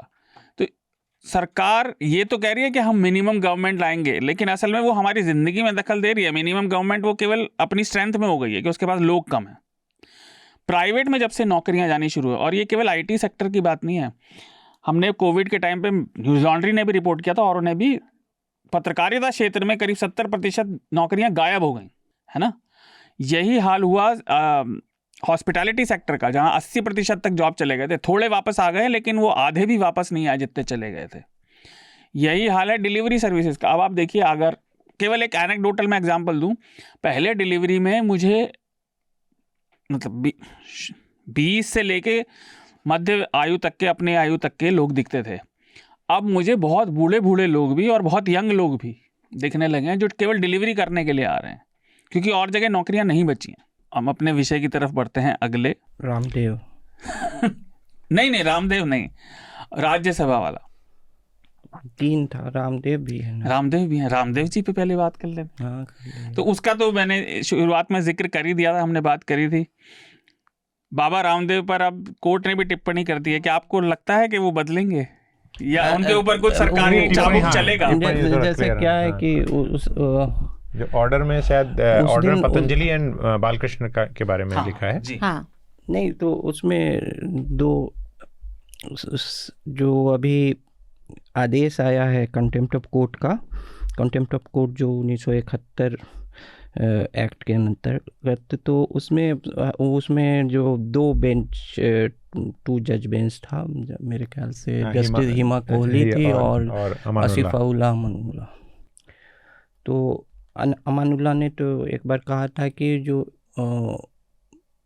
एड में जो 2 फोटोग्राफ्स हैं वो दोनों पे कंटेम्प्ट ऑफ कोर्ट हो, लेकिन लास्ट में ऑर्डर में जो है संस्था जो है पतंजलि और बालकृष्ण, एमडी जो है उनके, जो नवंबर 21 का ऑर्डर है सुप्रीम कोर्ट का, तो नवंबर 21 का ऑर्डर जो है वो drugs and magical remedies prevention act 1954 उसके अंतर्गत है कि खासकर ब्राह्मणात्मक जो उसमें प्रचार है, जो विज्ञापन भ्रामक प्रचार, वो उस तरह के विज्ञापनों पर है कि ये नहीं होना चाहिए। तो एक बार उसमें जो वकील थे इनके, जो पिटीशन जिन्होंने दिया था, उस पे उन्होंने कहा कि ये कोर्ट के इस फैसले की भी अवमानना कर रहे थे और प्रेस कॉन्फ्रेंसेस में कह रहे थे कि कोर्ट का ये फैसला गलत है। तो हिमा कोहली ने कहा कि हम उस पर अभी नहीं जाएंगे, हम इस जो जज थी तो उन्होंने कहा कि हम सिर्फ इस पर जाएंगे कि पिछला जो ऑर्डर है उसका पालन हुआ या नहीं हुआ। अब ये इन सब बहस में हम नहीं जाएंगे कि उन्होंने क्या कहा नहीं कहा उसमें। और पिछले तो फिर जो सेंटर से जो वकील थे उन्होंने कहा कि आयुष इस पे नोडल एजेंसी है और हम अपने कंसल्टेशंस कर रहे हैं, और जो है ये वायलेशन तो है, और ये किस लेवल का वायलेशन है इस पर कंसल्टेशन है। उन्होंने 4 स्टेजेस बताए जो अभी मुझे याद नहीं है। और तो हिमा कोहली ने कहा, इसको मैंने फॉलो किया तो कुछ आर्गुमेंट्स को दूसरे पर्पस से मैं उसमें नहीं जाना चाहता हूँ। तो उन्होंने कहा कि ये जो है ये कंसल्टेशंस का नेचर क्या था। तो फिर उन्होंने बोला अंतरिम तौर पे हम ये एक जजमेंट पास करते हैं कि ये कंटेम्प्ट ऑफ कोर्ट में लगेगा 1971 के नियम के अनुसार। तो यही है। तो मूल तौर पे इन पर जो आरोप है वो वही है जो drugs and magical remedies prevention of objectionable advertisement act 1954 के अंतर्गत ही इनको लगा है। जी। अब हृदेश, आप और मनीषा कुछ बोले, मैं एक चीज़ और सवाल जोड़ रहा हूँ, वो भी बोल दीजिएगा कि बाबा रामदेव की कंपनी और ये उनको, मुझे लगता है आप बाबा रामदेव की जगह ज्यादा कहने को तो वो ठीक है, पतंजलि बोलेंगे तो मैं कंफर्टेबल। हाँ नहीं असल में क्योंकि बाबा रामदेव एक फेस है, उसको अकेला कोई आदमी इतना नहीं कर सकता। देखिए वो एक आम इंसान तो चेहरा ही देखता है ना, आप ज्ञानी लोग हैं, उन पे कंटेम्प्ट ऑफ कोर्ट नहीं लगा, इसलिए मैं कह रहा हूं आप ज्ञानी लोग हैं, आप ये कर सकते हैं, आम आदमी को थोड़ी समझ आता। तो बाबा रामदेव की कंपनी पे जो ये आक्षेप लगा है, तो उनके इस अहंकार के पीछे क्या सत्ता का समर्थन ही है? मुझे तो और कुछ नहीं लगता। एक का है कि जो पिटीशन इंडियन मेडिकल एसोसिएशन ने किया था जी, और मेरे ख्याल से ये सब भी मुख्य बात उनके आर्गुमेंट में नहीं थी कि ये क्या दावा कर रहे हैं। उनका मुख्य आर्गुमेंट था कि हमें नीचा दिखा रहे हैं कि ये लोग एलोपैथी ऐसे बोलते हैं, ये लोग ऐसा बताएंगे आपको। देखिए उसमें तो उनके अज्ञान की कोई पराकाष्ठा नहीं है ना कि कोका कोला एडवर्टीजमेंट करता था तो दिखाता था कि पेप्सी बंदर है, चाहे बंदर कोई लेकर घूम रहा है। तो मतलब कि आप जो है डायरेक्ट अटैक जो है, तो एडवर्टीजमेंट जो स्टैंडर्ड्स काउंसिल ऑफ इंडिया है उसके भी इसमें और दूसरी बात उसमें जो है बाबा रामदेव के साथ कई लोग खड़े होंगे, उसमें कोई गलत है उसके याद दे रहा हूँ, पर जो इनकी बात है उसको बोल्स्टर करते हुए मैं कह रहा हूँ, वो बाबा रामदेव खुद भी कहा करते हैं आपको, तो ठंडा मतलब टॉयलेट क्लीनर। जब वो योगा कराते थे शुरू में, तो कोला के खिलाफ, इसलिए आमिर खान और जब ऐड करते थे उसका, तो बाबा अपने हाथ ठंडा मतलब टॉयलेट क्लीनर, फिर सब कहने लगे थे वो। ये तो बहुत ही पॉपुलर हुआ था कि आप अपना टॉयलेट साफ कर सकते हैं। तो लोग कहते थे कि आमिर खान जिस डब्बे से निकालता है कोला को, बाबा ने वहीं डाल दिया। तब वो बहुत पॉपुलर हुए थे। अब मैं आपके सवाल के जवाब जो है, वो जो भी आपका सवाल था, मैं अपनी बात कहना चाहता हूँ, ठीक है, क्योंकि आप अपने हिसाब से सवाल पूछ रहे हैं, तो क्योंकि आनंद ने सारी बातें कह दी और मैं उसको दोहराना नहीं चाहता, वो रिपीट हो जाएगा। एक सवाल ये है कि दवाइयाँ एलोपैथिक होती हैं, जो अंग्रेजी दवाइयाँ जिनका पूरा रिसर्च और आधार होता है, मैं उसका कोई यहाँ पर प्रमोटर के तौर पे नहीं बैठा हूँ, उसमें बहुत प्रॉब्लम, बहुत फेक दवाइयाँ आई हैं, बहुत बड़ा बाजार है जिसको पुश कर रहे हैं, वैक्सीन भी उसमें शामिल है। एक दवाइयाँ आती हैं यूनानी, एक दवाइयाँ आती हैं आयुर्वेदिक, राइट। आयुष मंत्रालय इस तरह की दवाइयाँ जो नॉन एलोपैथिक दवाइयाँ हैं, उनके लिए आयुष मंत्रालय सेटअप किया गया, सरकारों से बिग वे आगे बढ़ा रही है। लेकिन बहुत बड़े सवाल हैं, और मैं जो भी कह रहा हूँ वो एक्सपर्ट्स के कहने के हिसाब से दे रहा हूँ। जैसे एक हैंडल है, विवादास्पद है लेकिन थोड़ा बहुत, लेकिन उसमें काफ़ी समझदारी की रिसर्च भी दिखती है, लिवर डॉग का, ठीक है। पिछले वो केवल विवादास्पद उनके लिए जो भरोसे पे विज्ञान से ज्यादा विश्वास रखते हैं। मैं उसको थोड़ा एहतियात के साथ बात कर रहा हूँ। तो अब इसमें एक बात समझने की है, पहले एक धारणा थी कि आयुर्वेदिक दवाएं कुछ भी करती हैं, फिर लोगों को समझ में आया नहीं आयुर्वेदिक दवाएं कुछ असर करती हैं, इसका प्रूफ नहीं है, तो ये आर्गुमेंट पुश किया गया चलो आयुर्वेदिक दवाओं से कोई नुकसान नहीं होता है। लेकिन अब जो दिनेश ठाकुर और मिस्टर रेड्डी ने जो किताब लिखी है द ट्रूथ पिल, उसमें भी ये बात कही है, और उन्होंने पार्लियामेंट्री स्टैंडिंग कमेटी की, जो मैं शुरुआत में जिक्र कर रहा था, उसकी जो साइटेशन है उनका जिक्र किया है कि बहुत खतरनाक एलिमेंट्स प्राइवेट आयुर्वेदिक दवाओं में पाए गए हैं, यूनानी दवाओं में पाए गए हैं, स्टेरॉइड्स वगैरह, जो कि असर को बढ़ाने के लिए, और वो आपके स्वास्थ्य पर बड़ा कुप्रभाव डालते हैं। जैसे एक रिसर्च ये आई कि जो गिलोय का जो पानी है, जो लोगों ने बहुत पिया उबाल के काढ़ा, उसने कोरोना के टाइम में बहुत लोगों को नुकसान पहुँचाया, ठीक है। तो इस चीज़ों को जाके अगर आप पढ़ें, उपलब्ध है, तो ये एक सवाल रहा है। अब ये उम्मीद की जानी चाहिए, अब अगेन मैं आ रहा हूँ कि सरकार जो है वो एक नोडल सब कुछ देख रही है ना, वॉच डॉग सरकार का भी काम है इसको नियंत्रण करना, उसी के अंदर आयुष मंत्रालय भी है। तो इन भ्रमों को दूर करा ये हमने कई बार देखा कि जैसे मंत्री खड़े हो गए आयुर्वेदिक दवाओं में, कोरोनिल नाम ही ऐसा है जैसे कोरोना से जुड़ा हुआ, आपने तो पूरा उसमें प्रोग्राम किया उस वक्त जो जिस तरह से प्रचार किया। तो ये एक इशू है कि आयुर्वेदिक दवाएं, यूनानी दवाएं, बहुत सारे लोग कहते हैं इट वर्कड लाइक मैजिक, पर वो एनेक्डोटल हो सकता, कितना वो रिसर्च में खरी उतरती हैं, और जो अंग्रेजी दवाएं हैं उनका कितना बड़ा रैकेट और कितना बड़ा उनके अंदर नकलीपना है, ये है। लेकिन इन सारी चीज़ों का एक समग्रता में अध्ययन और उस पर एक अनहरीड हमें चाहिए कि आयुष मंत्रालय प्रॉपर स्क्रूटनी और वो बनाए, जिस जो हैवी मेटल्स पाए जाते हैं कुछ दवाइयों में आयुर्वेदिक, तो एक ओवरव्यू होना चाहिए रादर कि आई डोंट थिंक ये आयुर्वेदा के अगेंस्ट या फॉर डिबेट होना भी चाहिए। एक ट्रेडिशन है कंट्री में, अगर आपने एक मंत्रालय बनाया है तो उसकी बेस्ट प्रैक्टिसेस आगे आएँ और उस पर ट्रांसपेरेंसी हो कि भाई इंग्रेडिएंट्स क्या हैं क्या नहीं है। और बाबा रामदेव का प्रॉब्लम ये तो एक है ही कि जो मेडिकल काउंसिल का बड़ा प्रॉब्लम है कि भाई आप बोल रहे हो कि हम माफिया हैं, वो स्पेसिफिक वर्ड यूज़ करते हैं कि मेडिकल माफिया से बचिए, ये आपका कभी बीपी क्योर नहीं कर सकते, आप मेरे पास आएंगे तभी आप ठीक होंगे, अब यहाँ जाएंगे मत आपको फंसा देंगे, उलझा देंगे, जो कि लोगों पे बहुत रेजोनेट भी होता है, बिकॉज एट सम लेवल्स हर किसी ने हॉस्पिटल्स में एक माफिया एनकाउंटर करा है। ये एक बहुत रेगुलर प्रॉब्लम जो लोगों के साथ होती है कि ओवर चार्जिंग ऑफ बिल या फालतू का डायग्नोसिस कर दिया आप पे, तो ये मनीषा एक समय था छोटी समय के लिए मैं बहुत थिकली हेल्थ कवर करता था, तो उस वक्त मैंने जो भी बातें देखी, लोगों से बात की, वो ये कि हमारे सरकारी अस्पताल ना खास तौर से गरीब और मध्यम वर्ग के लिए बहुत, और इवन जो लोग वेल ऑफ हैं उनके लिए इसलिए कई बार राहत बनते हैं उनकी तमाम कमियों के बावजूद। Number 1, during the pandemic only जो सरकारी हॉस्पिटल होते हैं वो संभालते हैं, प्राइवेट हॉस्पिटल पीछे हट जाते हैं या वहाँ बहुत परेशानी होती है। दूसरी बात यह है कि प्राइवेट हॉस्पिटल का जितना मामला है वो इंश्योरेंस बेस्ड है, इंश्योरेंस कार्ड बेस्ड, जैसे आयुष्मान भारत है। लेकिन क्या होता है कि वो टर्शरी केयर देता है आपको। टर्शरी केयर मतलब जब आप एडमिट हो जाते हैं तब कार्ड कम्स इनटू प्ले, ठीक है। लेकिन जब आप बीमार हो रहे हो तो सरकारी अस्पताल बहुत इंपॉर्टेंट उस वक्त होते हैं ना, तो इसलिए लोग जो प्रताड़ित हो जाते हैं और आयुर्वेद और इसका सहारा इसलिए लेते हैं क्योंकि एक तो इतनी खर्चीला इलाज है प्राइवेट हॉस्पिटल्स में, और जैसे बहुत बड़े बड़े घोटाले सामने आए हैं। ओवर डायग्नोसिस का तो हर कोई बोलेगा कि ये तक घटनाएं सामने आई हैं कि लोगों को आईसीयू में मरने के बाद जो है उनको आईसीयू में एक दिन ज्यादा रख दिया। Exactly.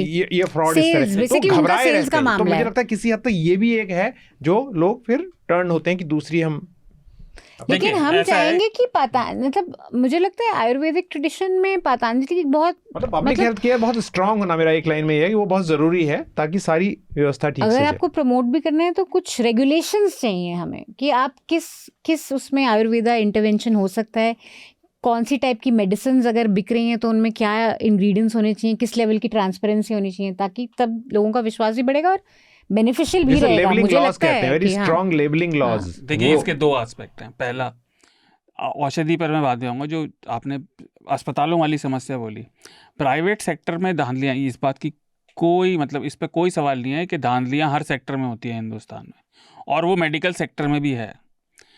लेकिन भारत सरकार की कमी इसमें नहीं है कि वो उसको रेगुलेट नहीं करती। भारत सरकार की सबसे बड़ी कमी, और मुझे अच्छे से याद है कि दिलीप ठाकुर जी से ही हमारी एक बार बात हुई थी, दिनेश ठाकुर जी से, सॉरी, तो प्राथमिक चिकित्सालय जो हैं, जो फर्स्ट प्राइमरी केयर सेंटर जो होते हैं, जो छोटी छोटी जगहों पे हैं, वहाँ पर अधिकतर वो पूरी तरह से वो बने हुए नहीं हैं, ठीक से बने हुए हैं तो वो व्यवस्थित नहीं है, वहाँ पे चिकित्सक नहीं है, वहाँ पे दवाइयाँ नहीं पहुँचती। सबसे बड़ा कारण जो स्पेशलिस्ट हैं उनके पास भीड़ लगने का ये है कि बीमारी को लोगों को पहले स्तर पे इलाज नहीं मिलता, और उसमें वो सबसे ज़्यादा झोला छाप के चक्करों में फंसते हैं। दूसरी चीज़ जो आपने कही, जो हम बात कर रहे थे में दवाइयों पर, तो देखिए आयुष की तो बात ही मत कीजिए। आप आयुर्वेद की बात कर रहे हैं, वो तो होम्योपैथी भी सपोर्ट करता है। हमारे प्रशासक बिल्कुल गोबर गणेश हैं इसमें। मुझे कहने में इसमें कोई रख नहीं है, उन्हें धेले भर की अकल नहीं है वैज्ञानिक चीज़ की। होम्योपैथी जर्मनी में शुरू हुई और वहाँ डिबंक हुए उसे दशकों बीत चुके हैं। होम्योपैथी काम करती है, इसका कोई वैज्ञानिक प्रूफ इस दुनिया में किसी को नहीं मिला, लेकिन हिंदुस्तान उस झुंझुने को अब भी बजा रहा है, क्योंकि लोगों को लगता नहीं मीठी दवाई है, ठीक हो जाएगा इससे, और एनेक्डोट पे सारा खेल चल रहा है।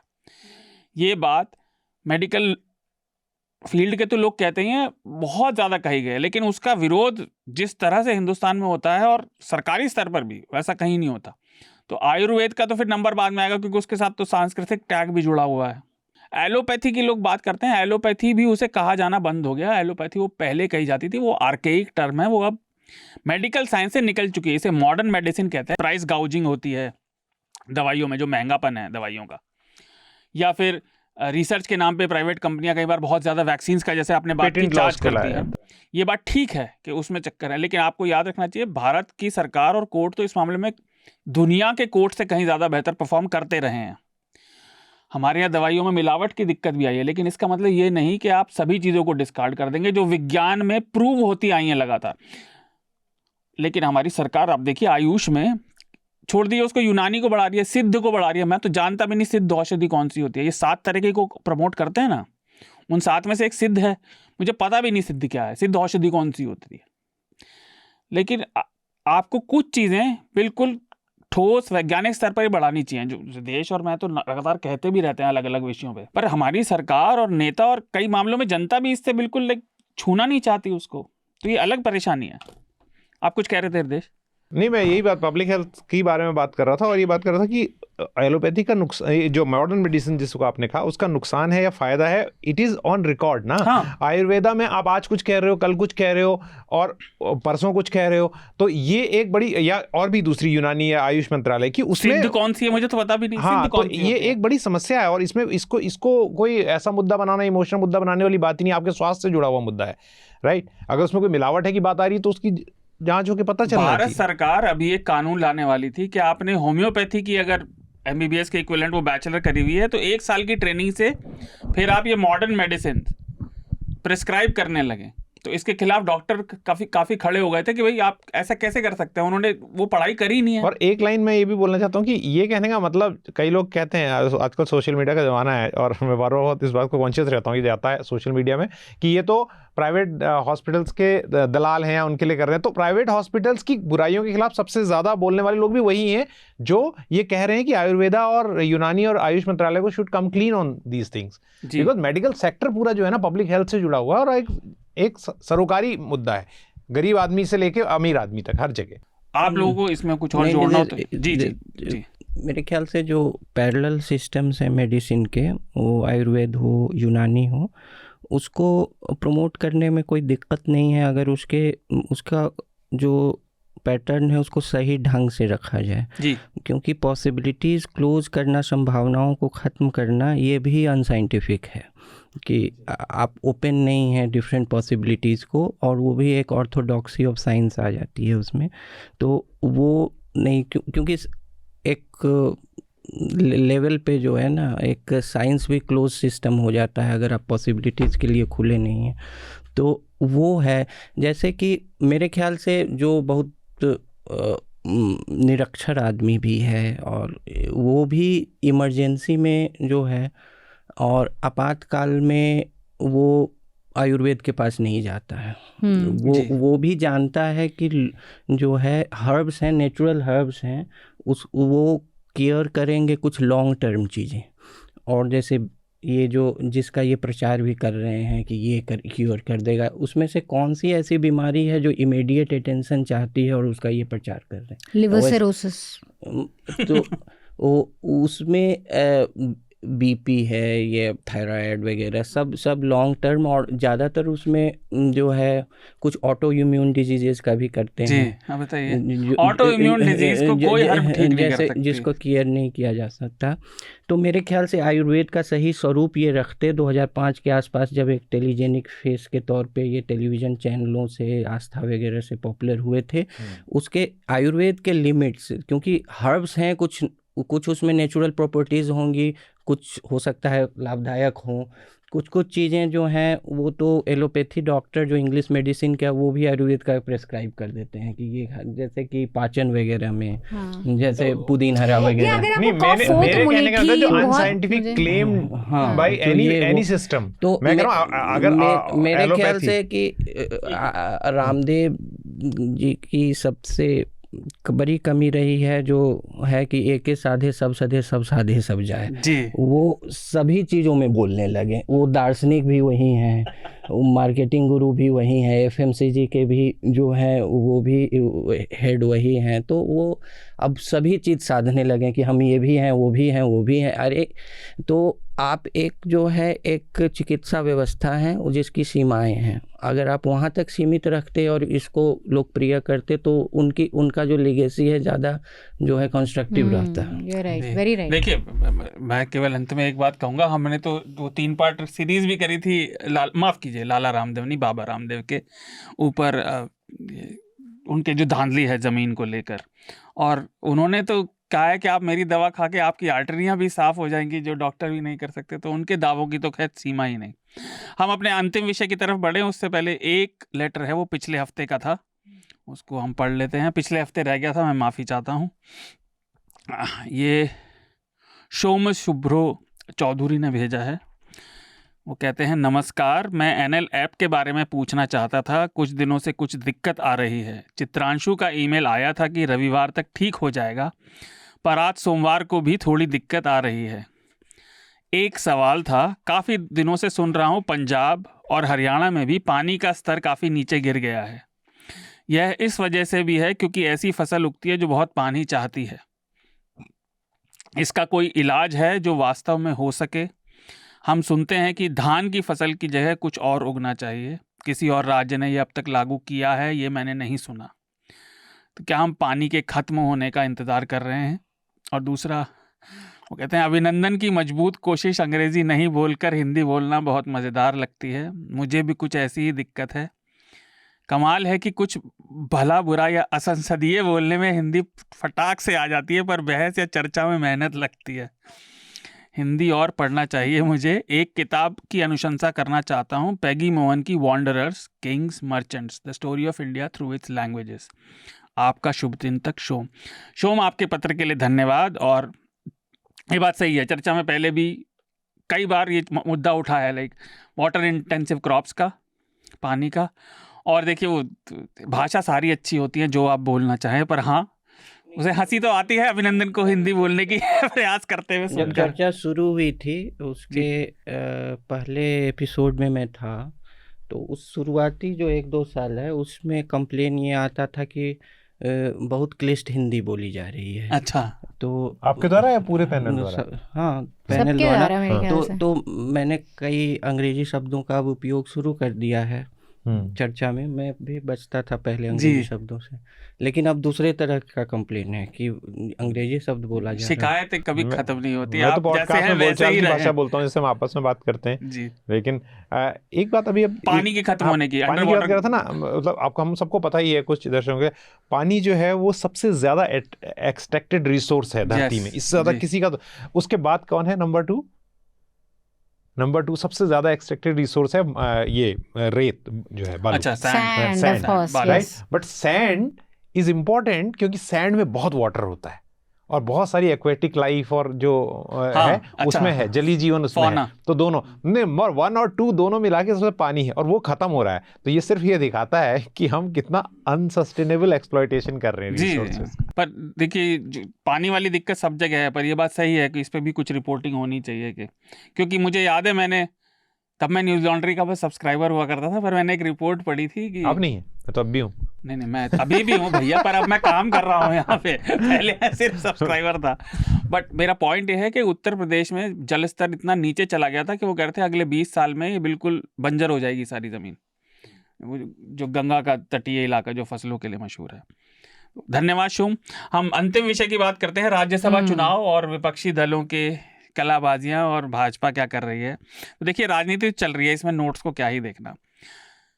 क्रॉस वोटिंग उत्तर प्रदेश में हुई तो सपा की हुई और उन्होंने भी अपने विधायकों को कहा है, लेकिन ये आश्चर्य की बात है कि सपा ने अभी अपने विधायक बर्खास्त नहीं किए। कांग्रेस का सबसे बड़ा रहा, जो हमारी बात शुरू में हुई थी कि वहाँ पे 6 विधायक क्रॉस वोटिंग कर गए। वो पूर्व मुख्यमंत्री के बेटे, वो तो पार्टी छोड़कर जाने वाले थे, उनकी माताजी कह रही थी कि ये तो होना ही था, असंतोष है। और ये कंप्लेन जो कांग्रेस कर रही है कि भाजपा ने ऐसा हिमाचल में किया या उत्तर प्रदेश में किया, वो क्रॉस वोटिंग कर्नाटक में कांग्रेस के पक्ष में भी हुई। और ऐसा तो है नहीं है पहली बार हुआ, ये होती रही है।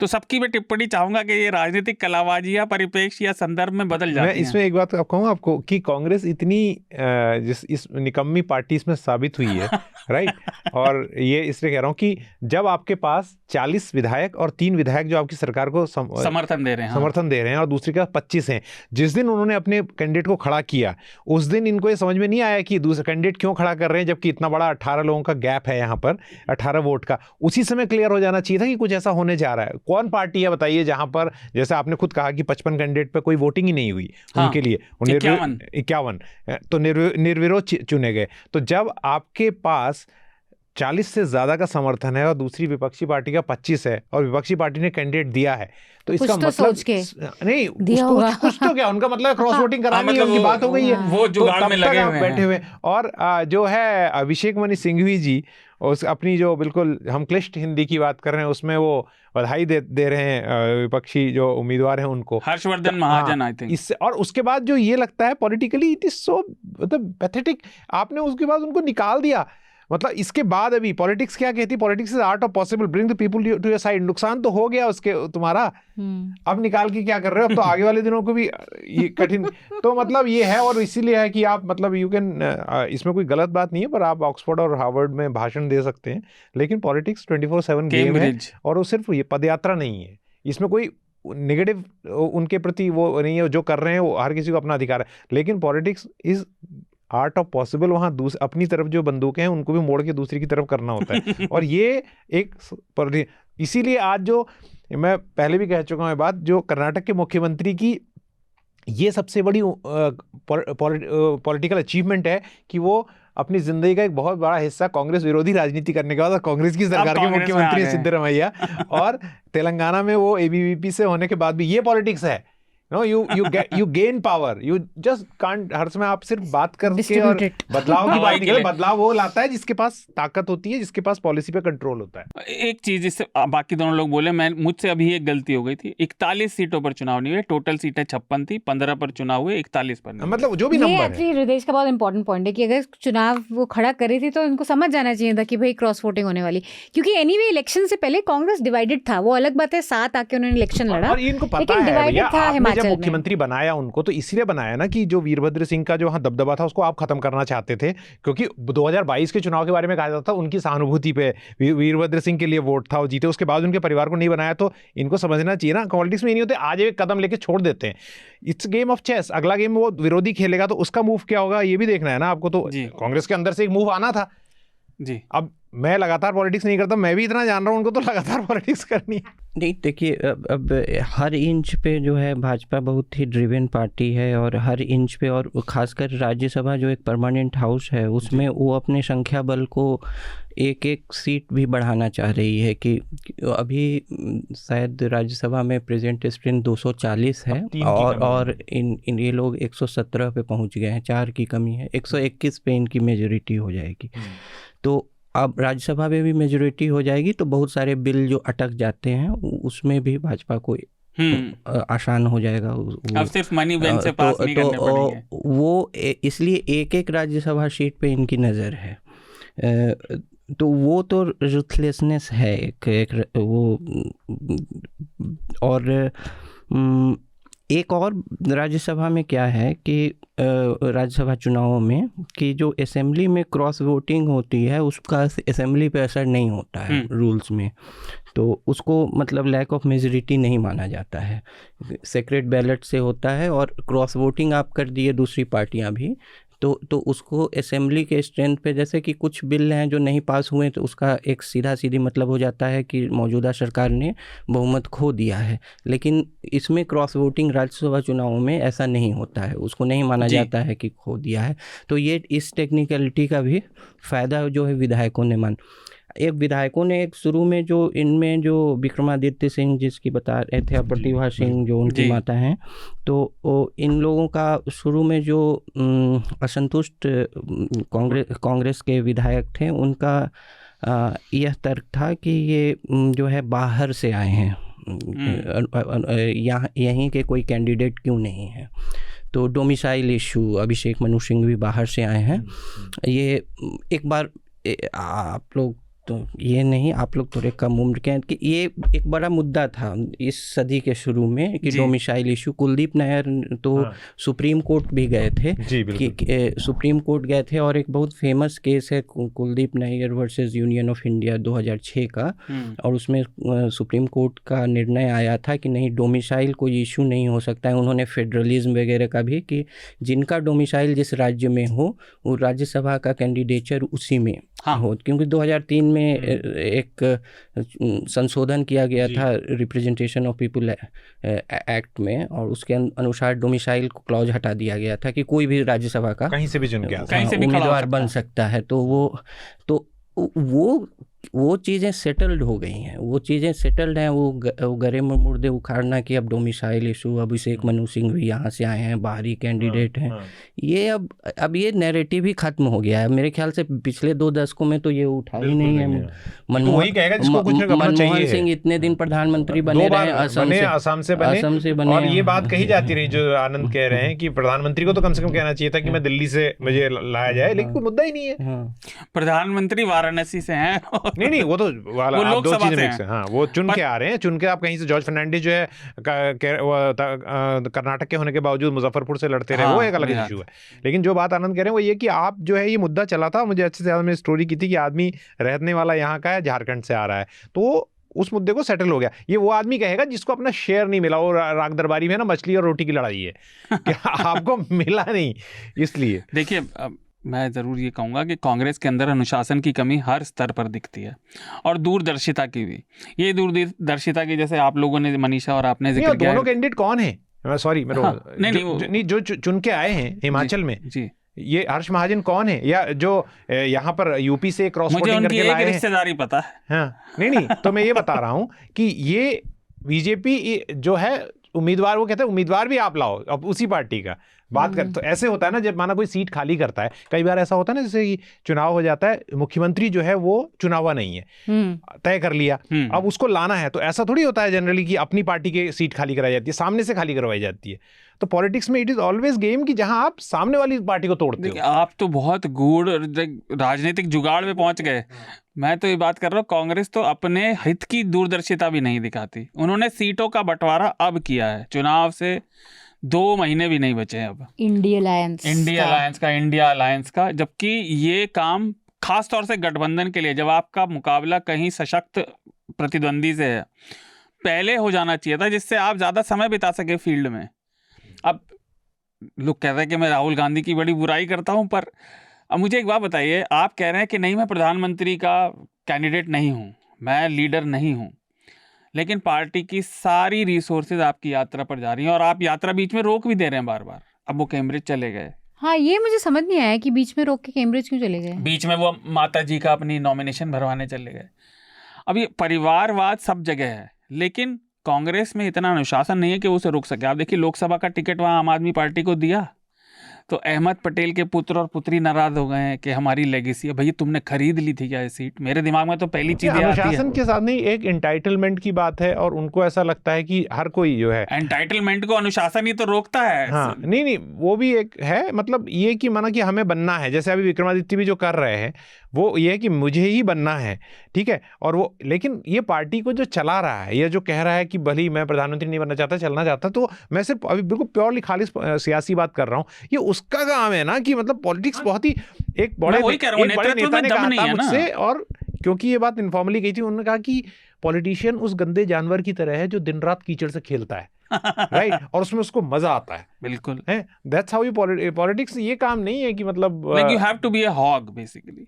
वो आई थिंक एक प्रशांत किशोर ने कहा था दोनों पार्टी के बारे में कि कांग्रेस का डिफॉल्ट मोड हमेशा अभी भी पावर वाला है, कि हम पावर में हैं, और बीजेपी का अभी की ऑपोजिशन वाला ही है। उनको भी समझ नहीं आ रहा कि वो पावर में है। ममता बनर्जी पावर में भी बिहेव, उनको मैं इसलिए अभी कह रहा हूँ एक और एक्स्ट्रा एग्जांपल देने के लिए, वो पावर में भी अपोजिशन लीडर की तरह बिहेव करती है, जैसे बीजेपी भी पावर में ऑपोजिशन लीडर की बिहेव कांग्रेस अपोजिशन में पावर की तरह बिहेव करती है। इसका सबसे अच्छा एग्जांपल मेरे दिमाग में, आप लोग कह रहे थे अभी आया, सीटों के बंटवारे को लेकर कांग्रेस अभी भी इतनी अड़ियल है, और भाजपा तुरंत बंटवारा करके फाइनल कर चुकी है। मैं एक बात आपको बताऊं, ये गलत हो सकते हैं, लेकिन ये एक पॉलिटिकल गैस है। अब आप यूपी में भी देखिएगा, जो पांडे जी जिन्होंने क्रॉस वोटिंग की, मनोज पांडे शायद उनका नाम है, वो रायबरेली के हैं, या कोई दूसरे नेता रायबरेली के हैं, मुझे बताइए, वो रायबरेली से बीजेपी के कैंडिडेट हो सकते हैं। किस चीज में? लोकसभा में? बिल्कुल। क्यों? अच्छा। क्योंकि वो विधायक है उधर से। अच्छा। अब रायबरेली और अमेठी दोनों जगह हैं, समाजवादी पार्टी जो है न केवल अपने उम्मीदवार नहीं उतारती, बल्कि उनके वो सपोर्ट भी करती है, समाजवादी पार्टी कांग्रेस को। रायबरेली अमेठी तो गई, रायबरेली की बात है, तो ये बहुत संभव है कि वहां के विधायक को बीजेपी सपोर्ट करे और कहे कि आप एमपी के लिए लड़ो। वो मैं गलत हो सकता हूं, लेकिन this is how politicians should see कि अरे ये दिस थ्रेट इज कमिंग। इसमें एक चीज और है, जो खतरा आ रहा है, एंटी डिफेक्शन लॉ जो है। देखिए, मैं जितना व्यक्तिगत मेरा जो उसमें मत है कि वो नहीं होना चाहिए, लेकिन मैं चाहता हूं कि आप लोग क्या सोचते हैं एंटी डिफेक्शन लॉ के बारे में, क्योंकि अगर ऐसे में एंटी डिफेक्शन लॉ ना हो जहां एक पार्टी बहुत ज़्यादा ताकतवर है, धन बल में भी और राजनीतिक बल में भी, और उसका जो नेतृत्व है वो भी कमांड रखता है अपने कार्डर पे, तो फिर तो अगर एंटी डिफेक्शन लॉ नहीं होगा तो ये काम और ज़्यादा नहीं होंगे। लाइक ये ट्रिकी सिचुएशन है या नहीं? मनीषा, आप पहले बोलिए। नहीं, मुझे लगता है anti defection law, I don't have a view on it कि होना चाहिए या नहीं होना चाहिए, लेकिन जिस यूज़ से आया है उसका यूज़ तो अभी भी ज़रूरी है। नहीं, इसीलिए वो चीज़ ठीक है। मैं एंटी इसलिए कह रहा हूँ क्योंकि असल में एमपी पार्टी को नहीं, अपनी कॉन्स्टिट्यूएंसी को रिप्रेजेंट करता है ना। नहीं तो इसमें एक बात सिर्फ व्हिप जो है ना, एक मैं बात बोलना भूल गया कि एंटी डिफेक्ट व्हिप नहीं चलता राज्यसभा चुनाव में। अच्छा, व्हिप नहीं मान्य होता, पार्टी व्हिप न मान्य नहीं होता, इसीलिए असेंबली पे असर नहीं होता। अच्छा। ये एक तकनीकी पॉइंट है। व्हिप कोई भी पार्टी लीडर व्हिप इशू नहीं कर सकता कि राज्यसभा चुनाव में कि आप किसी को वोट करें। तो इसीलिए ये सब काम हो रहा है। खैर, उसको थोड़ा अलग नहीं हो रहा है, इसलिए नहीं हो रहा है, उसको थोड़ा अलग कैटेगरी रखा गया है उसको। नहीं, मेरा मतलब ये है कि क्योंकि बाकी चीजों पे तो व्हिप बड़ी सख्ती से लागू होती है ना, इसमें नहीं होता, इसमें नहीं होती, और इसीलिए ये कहीं ज्यादा कन्वीनियंट है क्रॉस वोट करना। पर एंटी डिफेक्शन पे आप दोनों को कुछ कहना है? ये स्कूलिंग की तरह जो हम बात कर रहे हैं, ये कानून इसलिए लाए जाते हैं कि नैतिकता बनी रहे, राइट? लेकिन ये पॉलिटिक्स में, फिर कह रहा हूँ ना, पॉलिटिक्स ऐसा गेम है नहीं जिसमें आप वो दूसरा तरीका ढूंढेंगे। देखो, जब इस समय ये बार बार हम, क्योंकि इस सरकार का जिक्र करते हैं, इससे पहली वाली सरकार में भी जब कानून पास किए गए तो कई कानून फाइनेंस बिल के जरिए लाए गए, वो भी पॉलिटिक्स है। जो आदमी ये कहता है मैं पॉलिटिशियन नहीं हूं, वो भी एक पॉलिटिक्स है। तो without politics there is nothing. तो मैं ये बता रहा हूं आपको कि संभव करना चीजों को, ये राजनीति है। राजनीति ये नहीं है कहना कि सामने वाला मुझे बहुत परेशान कर रहा है और वो बहुत ताकतवर है, उसको कोई मतलब नहीं है ना। वो उपदेश तो अलग है, राजनीति में तो आपको उतरना ही पड़ेगा, दो हाथ। तो खैर, आज की चर्चा को यहीं पर रोकते हैं। रिकमेंडेशन मैं सबसे ले लेता हूँ। सबसे पहले हृदय, आप ही दीजिए अपने रिकमेंडेशन। एक किताब है स्वाति नारायण की, अभी आई है और मैं काफ़ी कुछ पढ़ चुका हूँ उसे, वो अनइक्वल।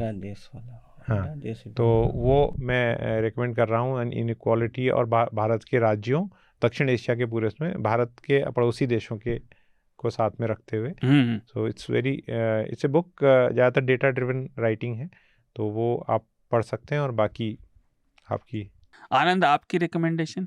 देखिए, एक तो जो मैंने चर्चा के दौरान जो एक्सप्रेस की जो रिपोर्ट बताई थी लीक पे, वो एक, क्योंकि वो प्रासंगिक है आज के चर्चा के संदर्भ में, तो वो एक। दूसरी, कल टाइम्स ऑफ इंडिया ने एक रिपोर्ट छापी थी कि जिसमें प्रिंट मीडिया को एडवर्टीजमेंट्स में इस 2024 में 7% वृद्धि होगी। और बेनेट एंड कॉलमन, जो कि जिसका एक सिग्निफिकेंट प्रेजेंस इलेक्ट्रॉनिक और डिजिटल मीडिया में भी है, वो हमेशा प्रिंट ऐड को प्रमोट करता है क्योंकि वो मेजर बेनिफिशियरी है उसका। और तो मैं इसको थोड़ा सिंप्लीफाई करूँगा, लेकिन एक बहुत इंटरेस्टिंग जानकारी आपको बताता हूँ कि 1973 में, ये लोग समझते हैं कि बेनेट एंड कॉलमन जो है 1990 से बहुत एडवर्टीजमेंट ड्रिवन हुआ, टाइम्स ऑफ इंडिया वगैरह, और बहुत कमर्शियलाइज कर दिया वगैरह।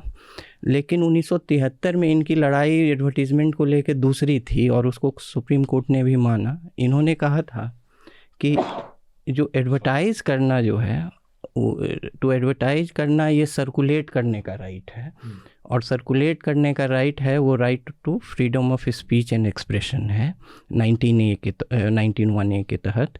इसलिए जो उस समय क्या हुआ था कि न्यूज़ प्रिंट, उस समय जो सरकार थी उन्होंने न्यूज़ प्रिंट की सप्लाई कम कर दी थी और कहा था कि एडवर्टीज़मेंट के लिए आप न्यूज़ प्रिंट यूज़ नहीं कर सकते। तो इन्होंने कहा था कि इससे हमारा सर्कुलेशन अफेक्टेड होगा, जिससे right to freedom of press, जो कि इन्फर्ड राइट है, डायरेक्ट राइट नहीं है, 19(a) के ये होगा। तो सुप्रीम कोर्ट ने कहा था कि राइट टू एडवर्टाइज जो है ये राइट टू सर्कुलेट है, जो डायरेक्टली रिलेटेड है right to freedom of speech से, और सुप्रीम कोर्ट ने बेनेट एंड कॉलमन को सही ठहराया था। और राइट टू एडवर्टाइज को फिर और सकाल पेपर्स केस में भी 1962 में, और बाद में हिंदुस्तान टाइम्स केस में 85 या 86 में इसमें सुप्रीम कोर्ट ने लगातार फैसले दिए कि कैसे राइट टू एडवर्टाइज जो है वो राइट टू सर्कुलेट है, और राइट टू सर्कुलेट जो है वो right to freedom of speech है। तो इन्होंने इस लॉजिक से इसको, तो बेनेट एंड कॉलमन जो है इसको कॉन्स्टिट्यूशनल लेवल पे फाइट किया है राइट टू एडवर्टाइज को। ये एक इंटरेस्टिंग पार्ट है, और 1973 से किया था। तो लोग जो समझते हैं कि 90s में समीर जैन आए और कमर्शियलाइज कर दिए, ये एक बहुत बाद की बात है, लेकिन ये सुप्रीम कोर्ट तक ले गया और सुप्रीम कोर्ट ने इनके फेवर में ये सब जजमेंट दिया। इसको मैं सिंप्लीफाई करके एक आर्टिकल लिखूंगा, तो अच्छा। और इसमें हिंदुस्तान टाइम्स केस, एक इंडियन एक्सप्रेस का भी केस है इसमें, और दवाखाना वाला। नहीं तो आप इस पे बुक है जो आप रिकमेंड कर रहे हैं? देयर इज अ बुक भी पढ़ सकते हैं। नहीं, अभी आपने रिकमेंड किया वो बुक है, आर्टिकल है कोई? नहीं, मैंने कहा कि कल टाइम्स ऑफ इंडिया में एक रिपोर्ट छपी जिसमें उन्होंने बताया बहुत ही खुश होकर कि इस साल एड रेवेन्यू जो है प्रिंट को 7% बढ़ेगा। जैसे कि वो पूरे प्रिंट फैटर्निटी के वो मतलब कहें कि उन्होंने पितामह हैं और सबके लिए वही खुश हो गए क्योंकि वो इसके मेजर रेसिपिएंट हैं। तो वो आर्टिकल आपने रिकमेंड किया, और कोई रिकमेंड? नहीं, मैंने वो केसेस रिकमेंड किए कि वो केसेस अच्छा, पर ये कि कैसे सुप्रीम कोर्ट ने अपने वर्डिक्ट में कहा है कि राइट टू एडवर्टाइज जो है वो किसी से लिया नहीं जा सकता है, क्योंकि वो राइट टू 19(1)(a) के तहत right to freedom of speech बनता है। मनीषा, आपका रिकमेंडेशन? एक तो जो मैंने स्क्रोल का आर्टिकल रेकमेंड करा था पेपर लीक पे, the journalist who fought back in Uttar Pradesh exposing miss governance is risky for reporters in the state. पिछले साल की रिपोर्ट, ये 2022 की है। बलिया से पेपर लीक पे एक रिपोर्टर है जिन्होंने एक्सपोज करा था, उस पे है। तो I think this is a very good long read journalism पे भी, और ये पूरा पेपर लीक का जो बिजनेस है और कैसे चलता है, और इसकी जो डिमांड है मार्केट में, मतलब एक तरफ से तो सप्लाई तो है ही, लेकिन जो डिमांड है लोगों में वो भी बहुत ही इंटरेस्टिंग है to read. So that's my recommendation. अच्छा, अब आपकी 3 रिकमेंडेशन। तो पहला तो मैं वो बसंत की, 3 ही आए इत्तेफाक से। बसंत की जो रिपोर्ट थी कोरोनिल पर, वो मैं फिर से रिकमेंड करना चाहूँगा। थोड़ी पुरानी हो गई है तो इसलिए वो ठीक रहेगा, लोग पढ़ें कि जहाँ से बात शुरू हुई थी तो उसके पीछे के कारण क्या थे। दूसरा, हमने एक LTA का नया प्रकरण कल रिलीज़ किया है बृहस्पतिवार को, हम शुक्रवार को रिकॉर्डिंग कर रहे हैं। इजराइल और पैलेस्टाइन पे जो ये झगड़ा सदियों से चला आ रहा है, कुछ लोग कहते हैं, बट 100 साल से तो चल ही रहा है। तो दूसरा वो, और तीसरा एक मैंने रिपोर्ट पढ़ी थी शायद साइंस में या अर्बनिस्ट में, मैं लिंक भेज दूंगा, बट जर्मनी पर्यावरण में जो पानी की कमी हो रही है और जो हवा की दिक्कत है, उसके लिए एक नया वहाँ पे उन्होंने कई जगह प्रयोग शुरू किए हैं, स्पंज सिटीज़ के। हवा की कमी हो गई है? नहीं, हवा प्रदूषण, पानी की कमी, प्रदूषण से जो ये चीज़ें हो रही हैं। स्पंज सिटीज़ का वो उन्होंने वहाँ पे प्रयोग शुरू किया है कि इस रेन वाटर को लेके उसको मेन सिटी का ही पार्ट कैसे बनाया जाए, जिससे कि आप ग्रीनरी को लोकलाइज भी कर सकें बिल्डिंग्स तक में। तो वो एक्सपेरिमेंट कर रहे हैं कि पानी को कैसे, पीने के पानी को कितना बचाया जा सके। तो ये 3 मेरे रिकमेंडेशन है। आखिरी बात, क्या आर्टिकल है, डॉक्यूमेंट? आर्टिकल है साइंस एक्सप्लोरर में है या अर्बन सिटी में, मुझे याद नहीं, मैं लिंक दे दूंगा, आपको मिल जाएगा शो के नोट्स में। तो ये 3 है। वो मुझे एक्सपेरिमेंट काफ़ी अच्छा लगा कि पानी वैसे ही बहुत कम है। तो खैर, इस हफ्ते की चर्चा को यहीं विराम देते हैं। आनंद, हृदयेश और मनीषा, आप तीनों का धन्यवाद, बहुत बहुत शुक्रिया। पत्रकारिता का नासूर बन चुके विज्ञापन के मॉडल को खारिज करके खबरों की इस दुनिया को बदलिए ताकि पत्रकारिता आपके लिए जवाबदेह बने। newslaundry.com/subscription पर क्लिक कीजिए और अपने मन मुताबिक पेमेंट का विकल्प चुनिए, क्योंकि हमारे सब्सक्राइबर्स का नारा है, मेरे खर्च पर आजाद हैं खबरें।